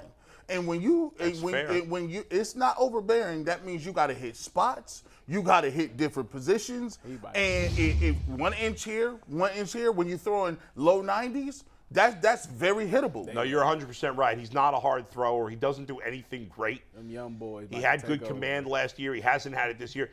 What did you just put up there? Those stats didn't make any sense. Which one? Sorry, I was looking at something else. That graphic that was just up there didn't make it. Said, which was one? that just last night? He gave up 8 runs? I thought it was 7. And it said the final score was 4-2 on that. Whatever that last graphic was. That's his record. That's Cal Quantrill's record. Oh, okay. It makes sense. Don't come at her like that. All right, It makes perfect sense. I mean, I don't give a rat's ass about his record. I am making a request that we ban all records from any stats. Wow. Because records are irrelevant for pitchers. Irrelevant, completely meaningless. And some people say ERA is too. No, ERA No, is not ERA means meaningless. everything. That's the No, ERA does not mean everything because there are advanced statistics that account for. What's your favorite pitching statistic, Bull? Whip? Are you a whip guy? ERA plus. I like whip. ERA plus is good, and there's another statistic. I can't think of what it's called. There's so many statistics. If you can't think of what it's called, you can't call it your favorite. I know. Come on. Well, it's not. Well, the fans care about the record. The fans want to see all this information. There we go. We can't placate Let 'em fans know. that are being stupid. Let them know Records are Earl relevant. is a man of the people. The record's irrelevant. We got to make the fans smarter. We do that by ignoring a win-loss record of a pitcher because it's irrelevant. So, Colossae having the most saves and most blown is irrelevant? No, that's not. That's saves is different than win-loss record. Those things are relevant and are telling. Like he's, well, it tells a lot about the team that most of their games are close. That they don't play a lot of one-sided games. He's not pitched that well, even though he has a lot of saves. Because every time they win, they pretty much win by 1 or 2 runs, so he gets an opportunity. But the fact that he has the most blown saves is pretty disturbing. He already blown more saves this year than he did all of last year. That I think that's the biggest thing for the Guardians. The telltale signs is when you look at them, they never have easy wins. Like, can you imagine going in there every single game and being like, okay, this is a pressure-packed, I got to come in and I got to shut people. You come in with a lot of pressure on the pitchers. There's a lot of pressure. There's no doubt. Because you feel like you can't make a mistake. If somebody get a hit and runners on base, you like, dog, that feels like a nightmare. And because you can't come back and get that right back. Like my dad was always watching the game the other day. He's like, yeah, it's the 9th inning. They trying to rally up. But it's not. You're down 3. It's not happening. Right. For other teams, that's the thing. So I look at it, that puts so much stress on you. And is that a formula that you can reproduce? Like, I don't think you can. I think with some of those games you're going to win, like last year, you won a lot of close games. Yeah. The next year, if you play in those same games, you can you can lose a lot of those same games. So I think that's the most frustrating thing with the Guardians at this point, because you do know that they're going to play a lot of close games, and sometimes it just comes down to a hit or a miss. The stat I couldn't think of, by the way, was FIP. How about What is that? What is that? Fielding independent pitching. It's very complicated. I'm not going to go down deep in that. But ERA plus and FIP give you a better indication of what the pitcher's ERA should be as opposed to what it is. But I think ERA is still meaningful, but I think it's good to look at these other statistics. And if you look at his advanced statistics, they're pretty much just as bad as his ERA. Like his FIP's a little better. I'll be honest. I like baseball. I love numbers. It's confusing. FIP, I know. That is. I couldn't think of it for a second. Yeah, But anyway, not familiar. so a FIP is the same number as an ERA. His is 490 something, so it's a little better. But it's still really bad. He's been terrible, and I'd probably give him one more shot. Although McKenzie is in line to pitch when Quantrill would pitch, I would give McKenzie one more start in the minors. Give Quantrill one more start, and if he stinks, take him out. Is it? This goes to a philosophical question. I was thinking about it. Deep. Yeah, I was in my mind. So in the NBA, I think when we talk about the viability of baseball and the popularity of it. Yeah. For a lot of people for a lot of people that are fringe guys, they just like watching people hit home runs, right? We love people. We love it's excitement, the pace. We like it. So in the NBA, they made a conscious decision to go to offense. They made goaltending illegal. They gave you a 3-point line. They eliminated hand checking and that. Now scoring's up. The NBA is what it is. Has baseball made a conscious effort to make the pitchers the most important people, or did it just evolve that way? No, I think it just evolved that way. I think if anything, they've tried to do the opposite. I think they want more offense. The pitching is too dominant at times. There's too many strikeouts. I mean, some fans like that, right? Mm-hmm. I can appreciate a good pitcher's duel. And personally, I like the NBA better when it was lower scoring and they played more defense. But I'm in the minority, just like people that prefer pitching and defense. Like people, the majority of fans, especially casual baseball fans, they want to see home runs.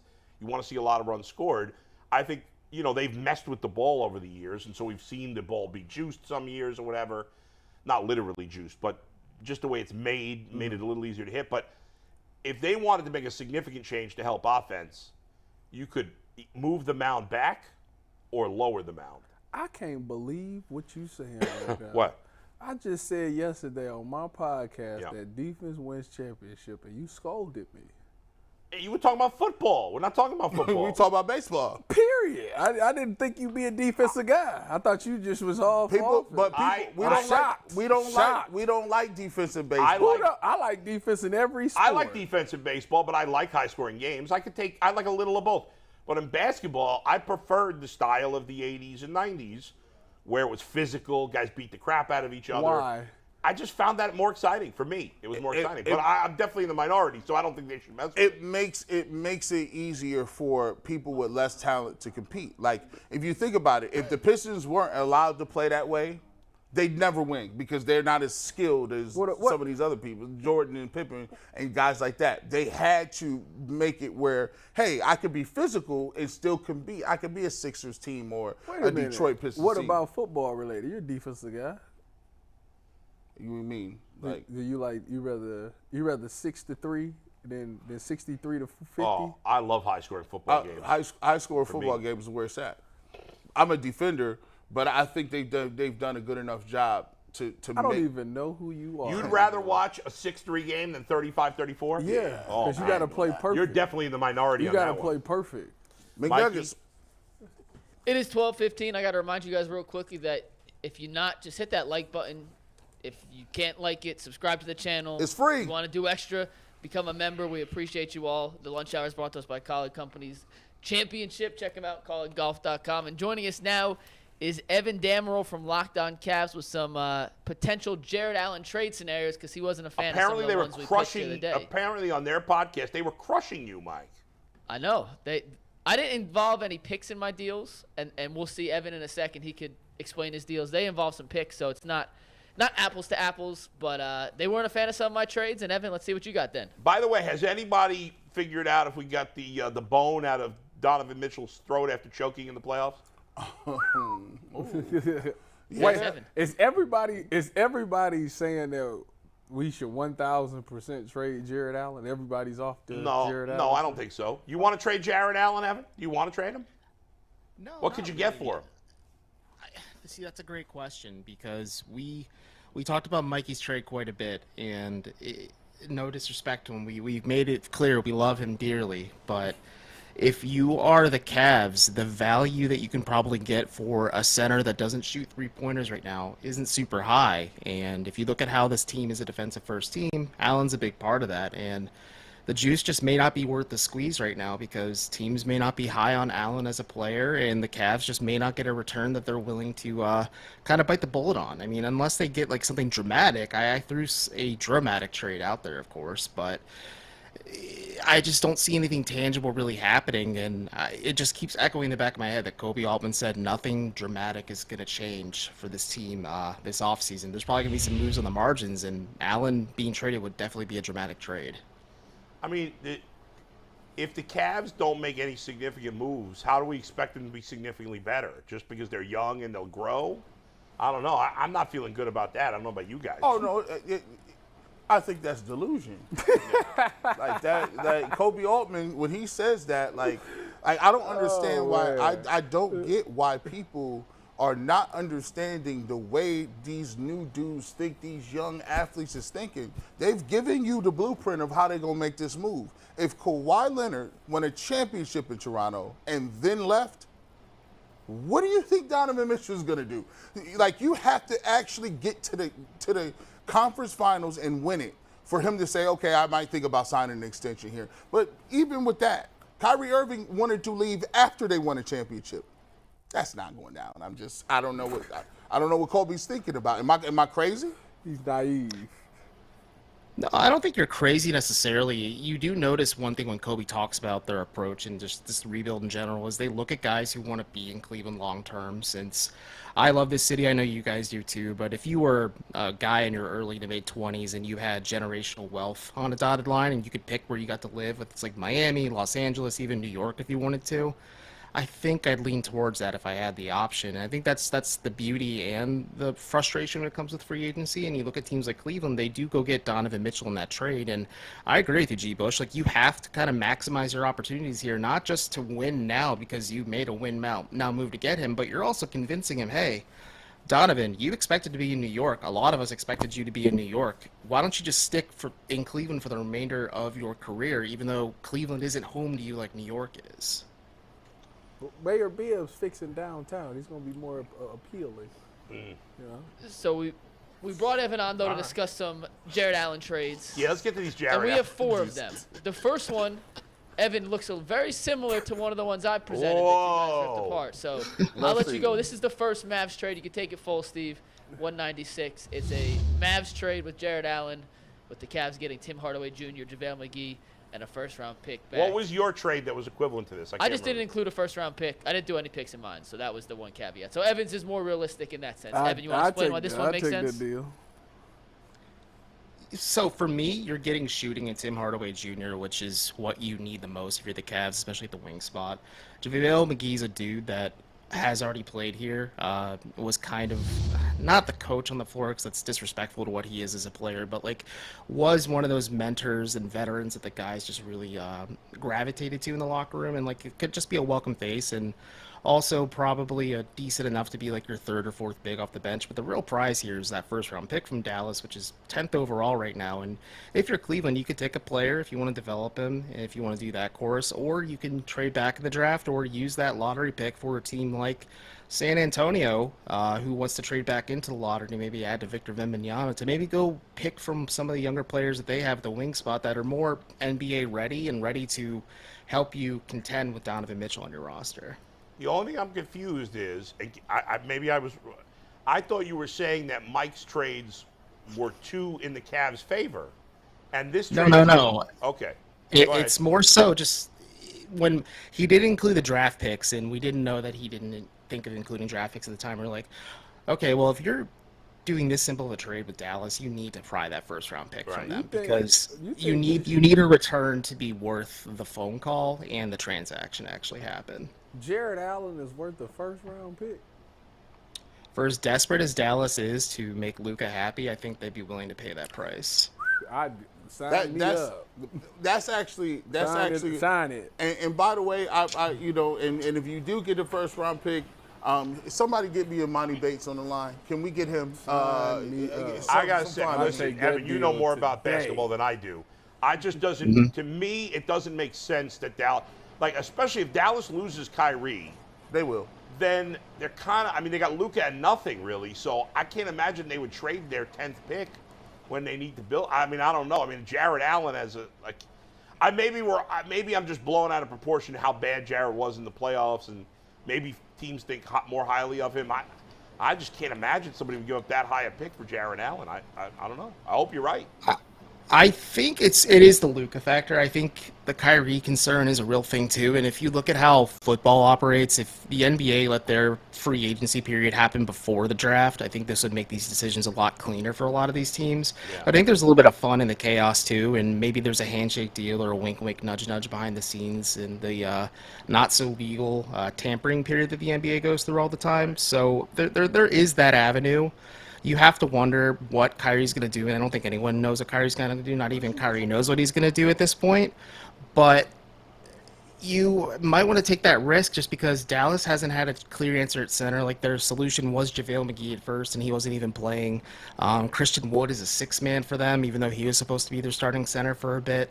And at least in Jarrett Allen, and with Luka as the ball handler, like, he's a solid pick-and-roll ball threat. He can give you that defensive presence you need pretty desperately if you're Dallas right now. And for Cleveland, at least, it's more so the question of, hey, if Evan Mobley's three-point shot doesn't develop and you need some type of spacing, you might have to sacrifice it to maximize the potential of what you have between at least Garland, Mitchell, and Mobley, with Allen being that fourth banana in the core four. All right, let's go to number 2, Mike. The next one's a 3-team trade. Evan sent me this. It took me the wild forever to one. make the graphic, but Evan, I did it because you asked and we love you here. Let's take it full, Steve. In this trade scenario from Evan, the Cavs get McGee, Reggie Bullock, and Keldon Johnson from the Spurs. The Spurs gets Davis Bertans, Okoro, Sam Merrill, and a first-round pick, and the Mavs get Jarrett Allen, Devontae Graham, and a 2025 first-round pick. I don't know half of these people. Well, Evan, you you're should gonna know have to explain JaVale this. Yeah, they're not McGee. gonna know those. So it's okay. So JaVale McGee, we all know he is an older defensive-minded big man who is a rim runner. It can be similar to Robin Lopez, but maybe it's more cost-controlled and you can use him as a trade asset.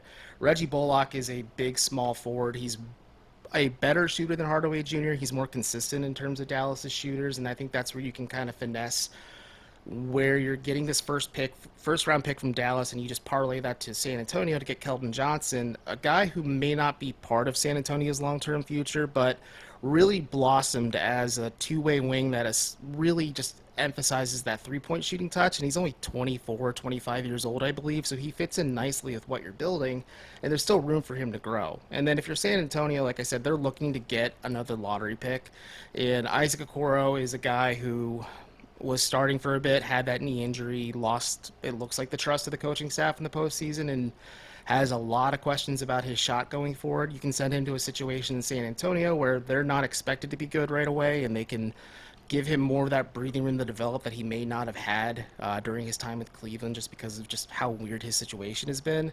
And then for Dallas, Devontae Graham is just that extra ball handler. He's not the same type of player as Kyrie, but maybe that's your insurance policy in the event Kyrie walks. You get that rim running big man, and then just to kind of make the trade a little bit more palatable because you're giving up Reggie Bullock, San Antonio then sends you a future first-round pick in 2025 instead. And then Bertans was a very good player for Washington, but he was a contract year guy, just putting up insane numbers, then signed a pretty lucrative deal, and now he's just a bad contract. So if you're a team like San Antonio, you're willing to eat that cost because you're looking to rebuild and not play for the playoffs right away, and you get a first-round pick in the top 10 out of it. So It's a little expansive. I appreciate Mikey making that graphic. When I sent it over, I'm like, there's no way he's going to be okay with this because there were several players on that list. But if you're Cleveland, you're not looking to add a rookie at this point. You're looking to add guys that can complement what you're building with Donovan Mitchell and these guys and give you that shooting and just perimeter defense just to kind of maximize and play a little bit more of a modern style of basketball. Mikey, we're running out of time, right? Because we got Chris at 12:30. Yeah, we got 5 minutes. Right, so the one thing on two that. more. Yeah, we got two more real quick. Evan, I do like the premise of that one. I saw Kelly Iko of The Athletic suggested the Spurs might trade Keldon Johnson to the Rockets for the number 4 pick in a package like that. So Johnson, if they could get him, would be a hell of a fit. He really good. The like Spurs that. play. Keldon Johnson's really good. He could play. Yeah. He he's really plays the good. 3. He's a hybrid 2-3. Yeah, he's a wing. He's not big though. He's only 6'3". Oh yeah, that's a point guard. Go ahead. All right, the 4th trade. You ready? No, This third is a trade. Third Third trade. trade. Excuse me. This is a Cavs Blazers trade. Evan will take it full, and you can explain this one for the people out there. This is a pie in the sky scenario, but you're trying to get that top 3 pick and then really play with house money at that point. And Portland is a team that is also in a similar vein to Dallas, where they don't want to embrace similar in the fact where they want to appease Damian Lillard and keep Dame there long term and build around him. And it's pretty well known in the ether at this point that Portland's looking to trade this pick and get some type of return. And this can always expand into a bigger trade as well. But you send Allen to Portland along with Isaac Okoro just as a bit of a sweetener. But then you take back Yusuf Nurkic, who is a little bit more oft injured and banged up than Allen, but provides you some of the similar defensive upside. Nasir Little is a guy who hasn't fleshed out much since coming out of North Carolina a few years ago, but is a wing player that provides you 3-point shooting and defense. He can play small ball 4, but mostly is a 2-3 player. And then, again, you get that 3rd overall pick. And if you're Cleveland, I couldn't think of what would you do with the 3rd overall pick in the draft. But if you were like looking at this and say, okay, we'll take the best wing player available, and maybe that's Brandon Miller out of Alabama if you're not concerned about his legal issues off the court. But like Miller's a guy that has that prototypical size as a small forward, has a ton of upside, and I think you're more comfortable if you're Cleveland saying, okay, we're willing to take a swing on a rookie because we know he can contribute right away. Because we're running out of time and I got to get to this. There is no way on earth the Blazers would trade the 3rd overall pick for Jarrett Allen. That's Come what on I now. said. I was like, They're going to have to get better than they can get better deal than that. If the Blazers took that trade, Dave Lillard go request the trade that 15 minutes later. All right, let's see the fourth one though, Mike. Come on. We got one more. This is a Thunder deal. Evan, I'll let you walk through it again. Sure. It's similar enough where Oklahoma City has Chet Holmgren coming off an injury. He's going to probably play the 4 for them, even though he's just so massive as a player, just because he's so frail. You call up OKC and say, listen, we could get this 12th overall pick from you, but we'd like to get Kenrich Williams and maybe Jalen Williams as well. The Jalen Williams thing might be a bit of a reach, but you're looking to get Williams, who's a 3-4 player, provides you shooting and perimeter defense, and then you get the 12th overall pick in the draft. And then again, you could parlay that into another trade, or you can use that to grab a player that maybe you think can contribute right away. All right, I don't know, man. It seems like these teams don't like giving up lottery picks. I don't understand why any team would give up a lottery pick and players for Jarrett Allen. It just doesn't make a lot of sense to me. I don't know. In the case of like Oklahoma City, they have oh my gosh, almost 30 picks over the next 4 years. So they got to kind of spend them at some point. But you don't think they could get something better than the 12th pick than Jarrett Allen? I'm not sure, just because there is a pretty deep drop-off after about the top 5, maybe 6 guys in this draft class. And just Portland is such a weird case where they fell off and they want to keep Dame happy and not trade Dame, that they're probably willing to talk shop with a lot of teams just to move that pick. Again, they're just such an oddly run organization where they just keep moving in this vicious circle where they're like, okay, we're just going to do these things to make Dame happy, but it's just the same formula, just a bunch of different faces. Yeah. All right, Evan. Bottom line here, and I think Evan and I ran into the same thing when we look at this, Jarrett Allen means more to the Cavs than he probably means to anyone else. And at the end of the day, I'd be surprised at the end of the day if Jarrett Allen's not in a Cleveland Cavaliers uniform next season. Sure. Well, I think we'd make any of those trades. I mean, they give us a first pick. I just don't think any of those teams would make those trades. What do I know? Hey, if you somehow subliminally put that in the universe and we get it, shout out to you. Yeah. We appreciate it. All right, thanks, Evan. Thanks, guys. Take care. See you later. Evan, we appreciate it, man. Thank you so much. Fake trades are so tough because no one really knows how it's valued. But, I mean, I said it with him. There's no way Portland's trading the 3rd overall pick for Jarrett Allen. Absolutely. No way. Isaac Okoro on Jarrett Allen? No. I don't even think teams would trade those 10th and 12th picks. If that was the case, I'd run it over there right now. I'm going to be honest with you. After watching the playoffs, I have a different perspective on the whole roster. I'm watching. We're getting into it tomorrow. Yeah, it's not. Don't spill the beans too much. These Chris guys Rose should be here any second. You ain't getting no money for that. They ain't it, huh? I hope Evan's right, and I hope we're wrong because I'd make any of those trades in a second. Oh, they 3rd over what? A lottery pick for Jarrett Allen? That's the one thing with the number 3 pick. Like there were rumors that Portland may package a 3 pick and someone for Jaylen Brown. Like that's the kind of fish they're going after for the 3rd pick in a top 4 heavy draft. Yeah, listen, I get it. If Portland wants to trade the pick, okay. There's no way they can't get something better than Jarrett Allen for that pick. Like I say, if that was the case, the Cavs need to take that yesterday. You can't beat that with a bat. And that trade with Oklahoma City, they were getting a good player. What's his name? Jalen Williams, right? That's the bad Jalen Williams, though. Oh, so they had 2. So they were both solid. One was first-team All-Rookie. The other one was just solid. That was the solid Jalen Williams. So the one with an I is the average one. So you're getting a solid player and 2 solid players and the 10th pick in the draft. 2 solid players in the 10th pick in the draft for a guy who played like an absolute bum in the playoffs. Fake trades are tough, man. Fake trades are tough. And let me tell you something. It's not like Jarrett Allen was in the playoffs for the first time and played like a bum. Yeah. He'd been in the playoffs before. Yeah. Jarrett Allen played gutless basketball in the playoffs. I don't know why honestly, maybe I'm crazy. And again, Evan's a Cavs guy, so I could be lost in the soup, but. Well, maybe he was overvaluing him. Maybe I was undervaluing him. And somewhere in the middle is probably where the truth lies on what his potential value could be. But we do know this. We have Chris Rose? He's setting up right now. We'll bring Chris on in one sec. But in the process of looking at all the potential Allen deals, it's kind of like the situation with Nick Chubb, where in theory he's more valuable to the Browns than he would be to another team. Jarrett Allen is more valuable, and the return on investment for him is probably not going to make the Cavs significantly better. That was just a slap in the face to Nick Chubb, what you just said. But it was I'm not saying they're equal. I'm just saying the premise of that whole discussion. Okay, I guess I agree with that. I don't buy the Jarrett Allen.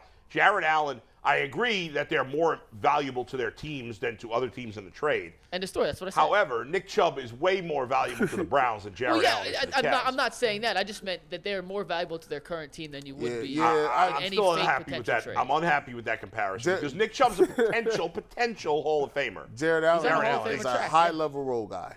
He's a high-level role player. He is in reality. Now, he did make one All-Star game. That was an anomaly. It'll never happen. So did Tyrone Hill. Wow. Tyler Hero made an All-Star game? No, Tyrone Hill. Who is that? Tyrone Hill.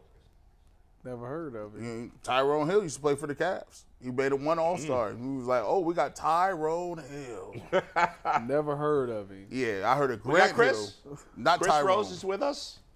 Let's see where Chris is. Are we going to see Chris? Yeah, We man. do have Chris. What's up, Chris? There he is. There Hi, he is. Chris. Hi, guys. I love Hey, John Boy, man. I like that John Boy jersey you got behind you. Thank you. Yeah. Did somebody say I don't remember Tyrone Hill? No. Yes. Tyvis. He's young, though. I've never heard of him. He's never heard of Tyrone Hill. Who is he? I'm missing out. So Tyrone Hill was he was a decent big man. He did make an all-star team for us. What year was this? I think he played on the Sixers NBA Finals team Sure with did. Iverson. And went to Xavier. Good, solid player. Good dude. I think I remember reading a great story about him one time. Somebody asked about like his 1-year anniversary was coming up or something like that, and he had to turn to a PR director. Oh, Chris is on his phone, so if he gets a text, I think he's going to pop out for a sec, which is unfortunate downside of VMix. As soon as Chris pops back in, we'll bring him back. If you get a text, Tyrone tell Hill. him to put it on Do Not Disturb. See, he played on. They had back then Tyrone Hill, Bob Sir, Wesley Person was on that hill.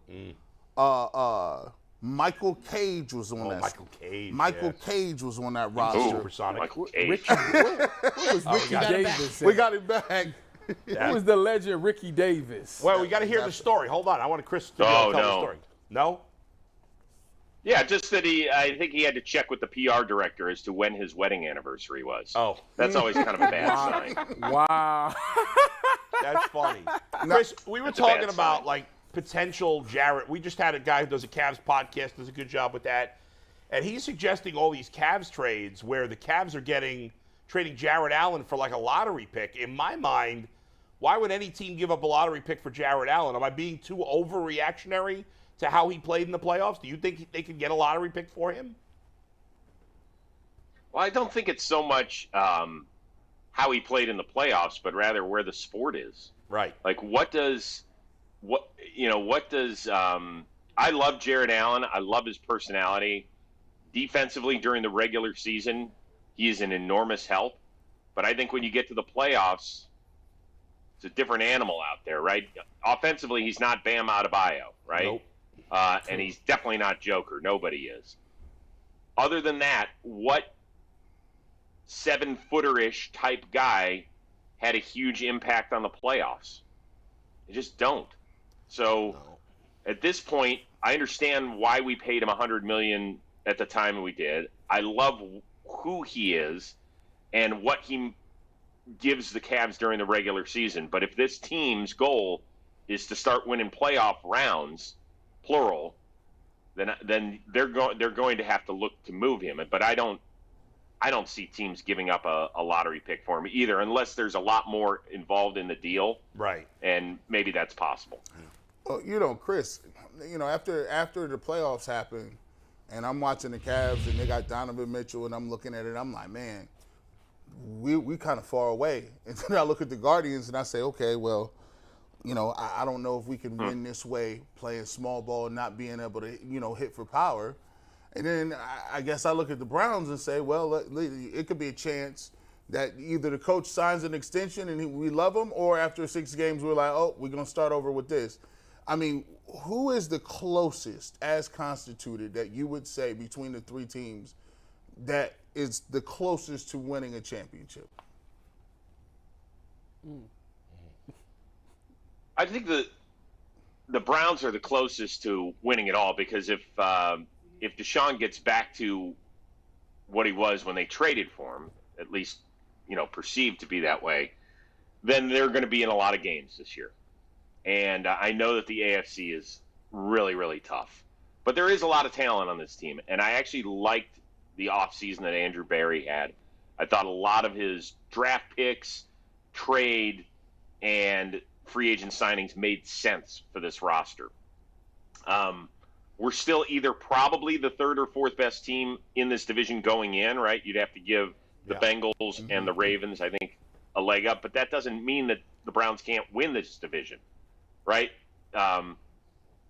Look at where they finished compared to these other teams. It wasn't miles behind.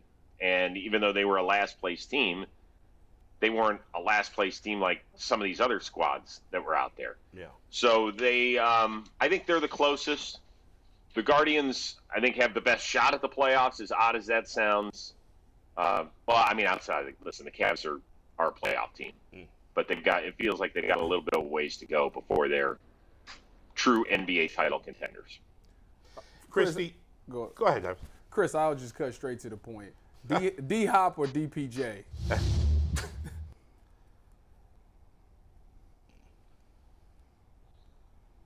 don't know. I've always loved DeAndre Hopkins. I think that he's got the stickiest hand to anybody in the NFL. But, if I had to guess, I would guess that this is DPJ's last year here. I just think that at some point you're not going to be able to pay everybody in the way that they drafted, that it probably makes sense. But I think both those guys would be one-year players. I know that they're getting more money freed up tomorrow when John Johnson officially comes off the books, but I just don't know if financially if they can reach what he's looking to get out there. But then again, I don't know how many teams can of serious contenders. Mm-hmm. That didn't really answer your question. He's obviously, when he's right, which has been a little bit now, he's one of the 5 best receivers in the game, and I don't think there's a question about it. So even though he's 31, about to be 31, he still can contribute. So why wouldn't you take your shot at him? Yeah, I think it makes absolute sense. Chris, I want to get back to the Guardians. We talked about this before when Savali and McKenzie about to both come off the injured list. And we know, Logan Allen and Tanner Bybee have done a great job. We know Bieber's in the rotation. Mm-hmm. We know McKenzie's in the rotation. So Quantrill's been pretty bad. Obviously, he was awful yesterday. His ERA is now up over 5. Savali's been up and down in his Guardians career. When those two come back, if everybody else is still healthy, who are you booting for the rotation? Is it Savali or is it Quantrill?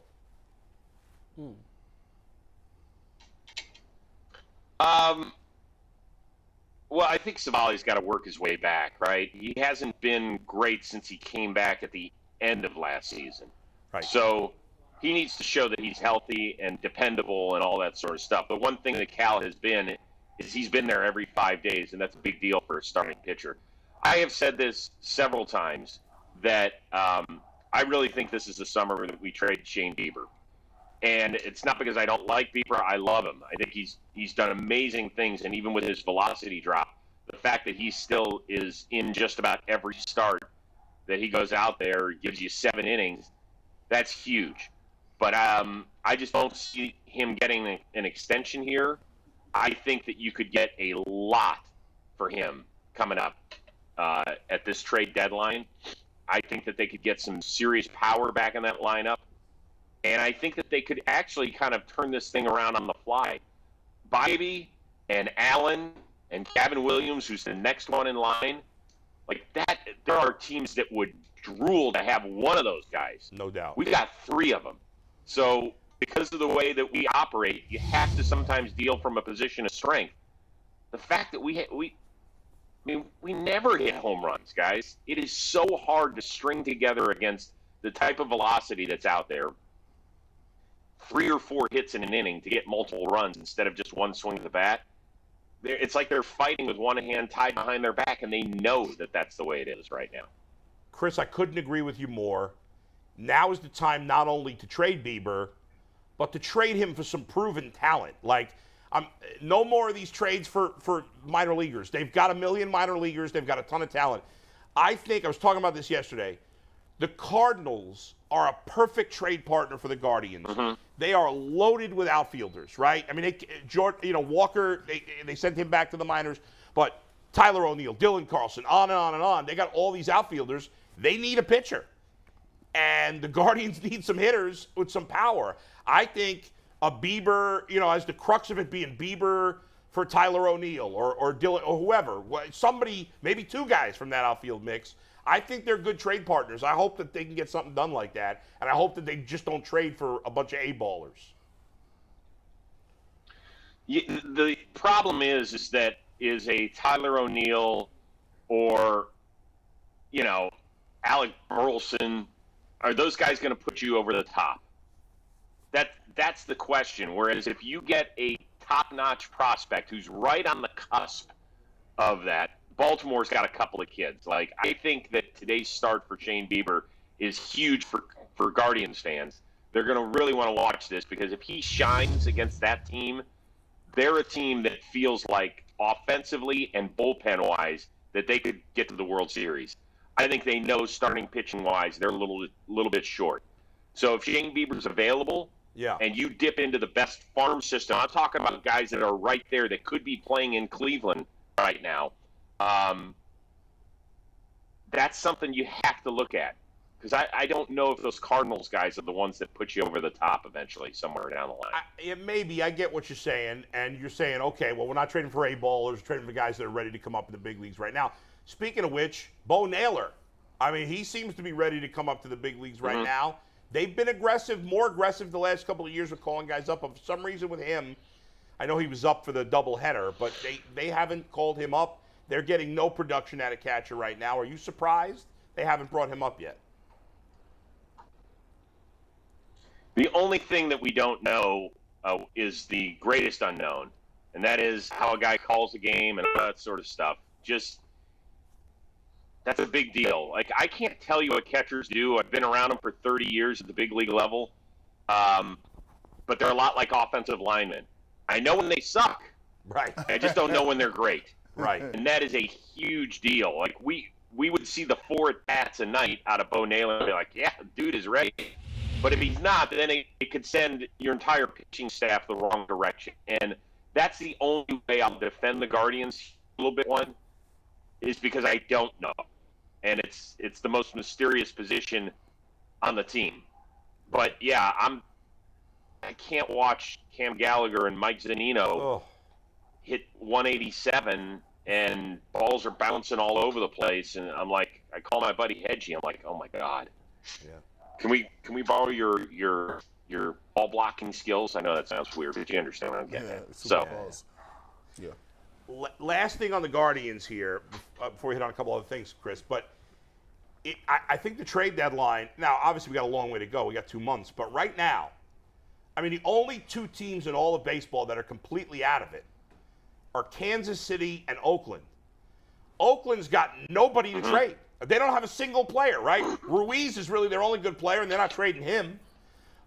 Kansas City, they got Aroldis Chapman, a couple guys in their bullpen, but they've really got not much to trade either. Maybe Salvador Perez, they trade him? I don't know, but the rest of their hitters that are good are all young. So there's almost like this is a seller's market, but I don't know how many sellers there are.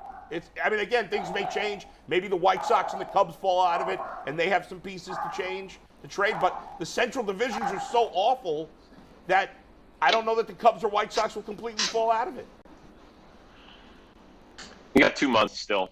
Yeah, that's true. I know weird stuff happens in this sport in 7 weeks. It just does. Fair enough. Teams can lose 9 out of 11, and then all of a sudden they're 7 games back instead of being 2, and then you look at your team and it's very different.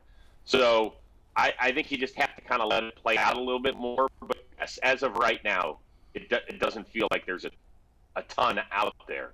Right. Whereas I think with starting pitchers, there's a few guys out there. There's a bunch of guys who are going to be free agents that I think will be available, And then I think a guy like Bieber is kind of in his own category. Still in his 20s, still with 2 years of control left, and still at the top of his game. So I think it's going to be a fascinating couple of months. It's just I'm having a hard time watching this team right now with their inability to hit the ball to the gaps or over the wall. I'm rooting hard for them. I'm going to see them in person in San Diego in 2 weeks, but man, it's just driving me up a wall. It's tough to watch. Chris, we've seen on the NBA side of things, a lot of these former NBA champion teams have let their coach go. Do you think J.B. Bickerstaff is the guy? Are you comfortable with him, or do you think they should explore looking at another coach? So here's where I sit with that. The Cavs have played hard for him the last 2 years, right? And that is a big deal. The problem is that they play really hard and they play great defense during the season, where everybody goes, when they get to the playoffs, they're like, well, Cleveland is number one in defensive this and that and the other thing. That's in part because the rest of the teams don't give a crap. They just don't care. They're playing for the fourth time in 6 nights, and they're like, whatever. And defense was horrible around the league this year. But then when guys are playing for something, when they get to the playoffs, they're like, it's time to crank it up. So then everybody gets to Cleveland's level defensively. We don't get any easy shots. And I saw Miami draw up a play out of a timeout the other day where they got a crystal clear look. And I feel like the last time that happened with the Cavs, Ty Lue was designing plays. Yeah. Like every time we'd come out of a timeout, boom, we'd score. I was like, that guy knows how to design plays. JB and his staff have got to get better at the basketball side of this stuff. They just have to. Because every shot in New York felt like we were in labor. Like it was impossible. There was not one shot that was easy.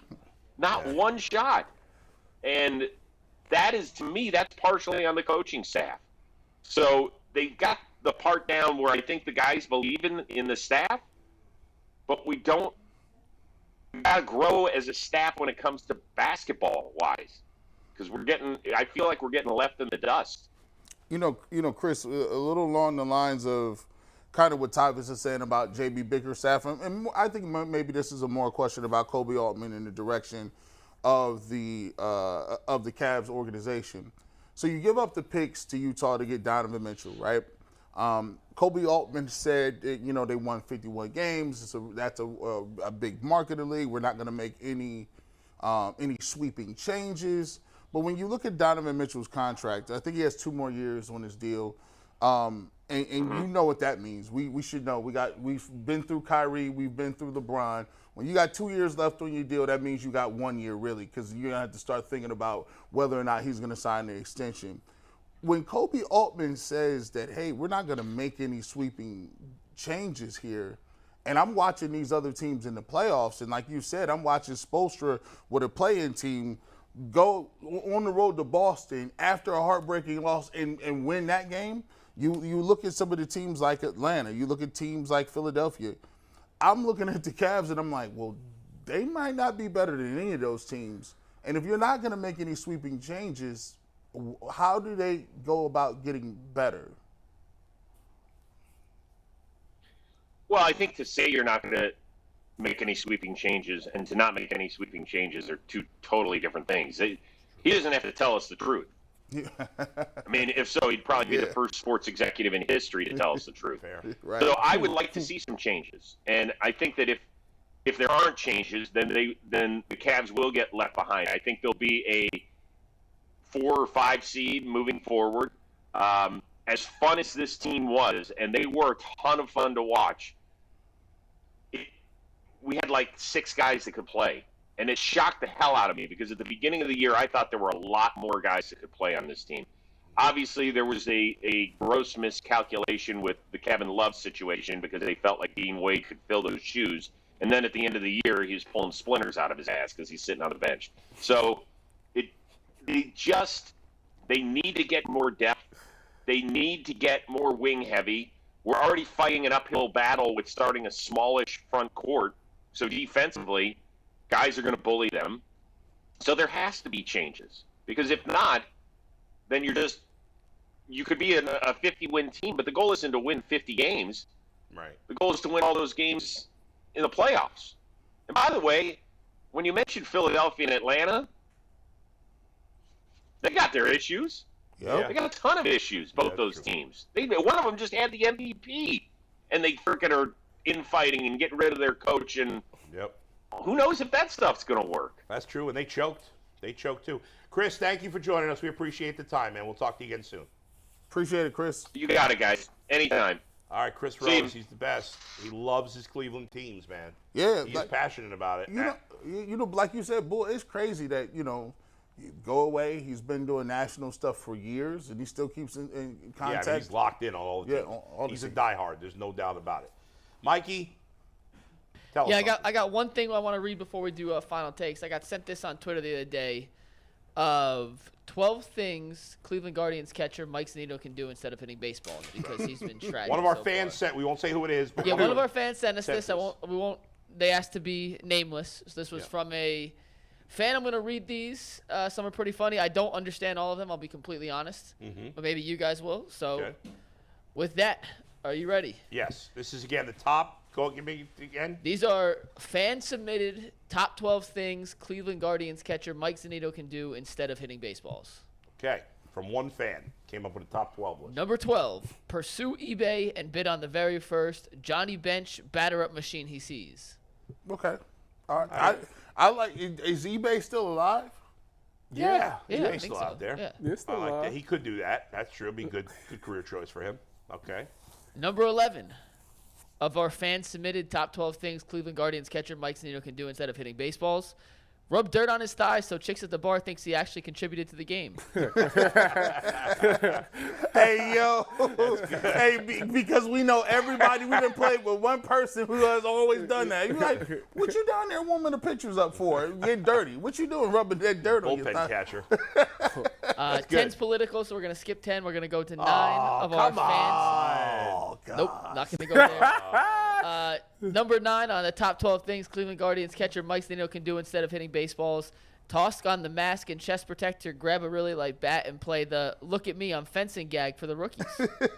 Okay, like if you get That one didn't hit for me. If you get a T-ball, you could have said T-ball bat.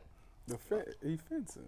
Yeah, Speaking of I'm not fencing. feeling that one. This guy. Number 8 on our fan-submitted 12 Yeah. things Guardians catcher Mike Zunino can do instead of hitting baseballs. Fly back to Tampa, catch a ride to Tropicana Field, buy a Rays game program, and stare in awe at Christian Bethencourt's stats. Okay. All right. Number 7 on our fan-submitted top 12 things Cleveland Guardians catcher Mike Zunino can do instead of hitting baseballs. Slide a whoopee cushion onto Terry Francona's chair, then hide behind the Gatorade cooler and wait for hilarity to ensue. I like that one. Bull seems like a whoopee cushion. Like would Tito get mad at that? Like, Nah, I think you play along with it. For my son's birthday party, one of the games we played was musical chairs with whoopee cushions. Nice. That's actually kind of Kind funny, of right? super funny. That's funny. All right, number 6 on our fan-submitted top 12 things Cleveland Guardians catcher Mike Zunino can do instead of hitting baseballs. Stand behind the dugout air conditioner and grunt, "Luke, I am your father," into the back of the family. That's a good one. That's good. I like that one. Number 5 on our fan-submitted I like top that 12 one. things Cleveland Guardians catcher Mike Zunino can do instead of hitting baseballs. Crack up the Latino players by learning how to say, if this were bowling, 3 strikes would be good in Spanish. Nah, not feeling that one. I'm sorry. Number 4 it on real. our fan-submitted top 12 things Cleveland Guardians catcher Mike Zunino can do instead of hitting baseballs. Prank call the nearest Subway location and demand that Steph Curry make his meatball sandwich. Well, I would laugh at that. Like if I got the call. I had to think about that one for a while. This but dude Steph, just pranked me. Like, Steph Curry does Subway yeah, commercials. like yo, That's good. yeah. That's a good one. I like that one. Yeah. Also, I'm reading the name of the category just so in case anyone clips this, they know exactly what it is. So number 3 on our fan-submitted top 12 things Cleveland Guardians catcher Mike Zunino can do instead of hitting baseballs list. Instead of batting, play the I bet you can't name another catcher below me alphabetically game with young Guardians fans in attendance. Yeah, that's He win that. Yeah. He win. That's a dope one. Number 2 on our top 12 things Cleveland Guardians catcher Mike Zunino can do instead of hitting baseballs, submitted by our fans. Draw mustaches and alien antennas on pictures of Bo Naylor in the newspaper. That's funny. That's a good one. And number 1 on funny. our top 12 things Cleveland Guardians catcher Mike Zunino can do instead of hitting baseball, submitted to us by our UCSS fans. Commission fan. Excuse me. Yeah. Commission a plane to fly by that says, "I'm only hitting 170, and you still like me more than Baker Mayfield." There it is. Hey, that went in on top. That fan knew how to get to me.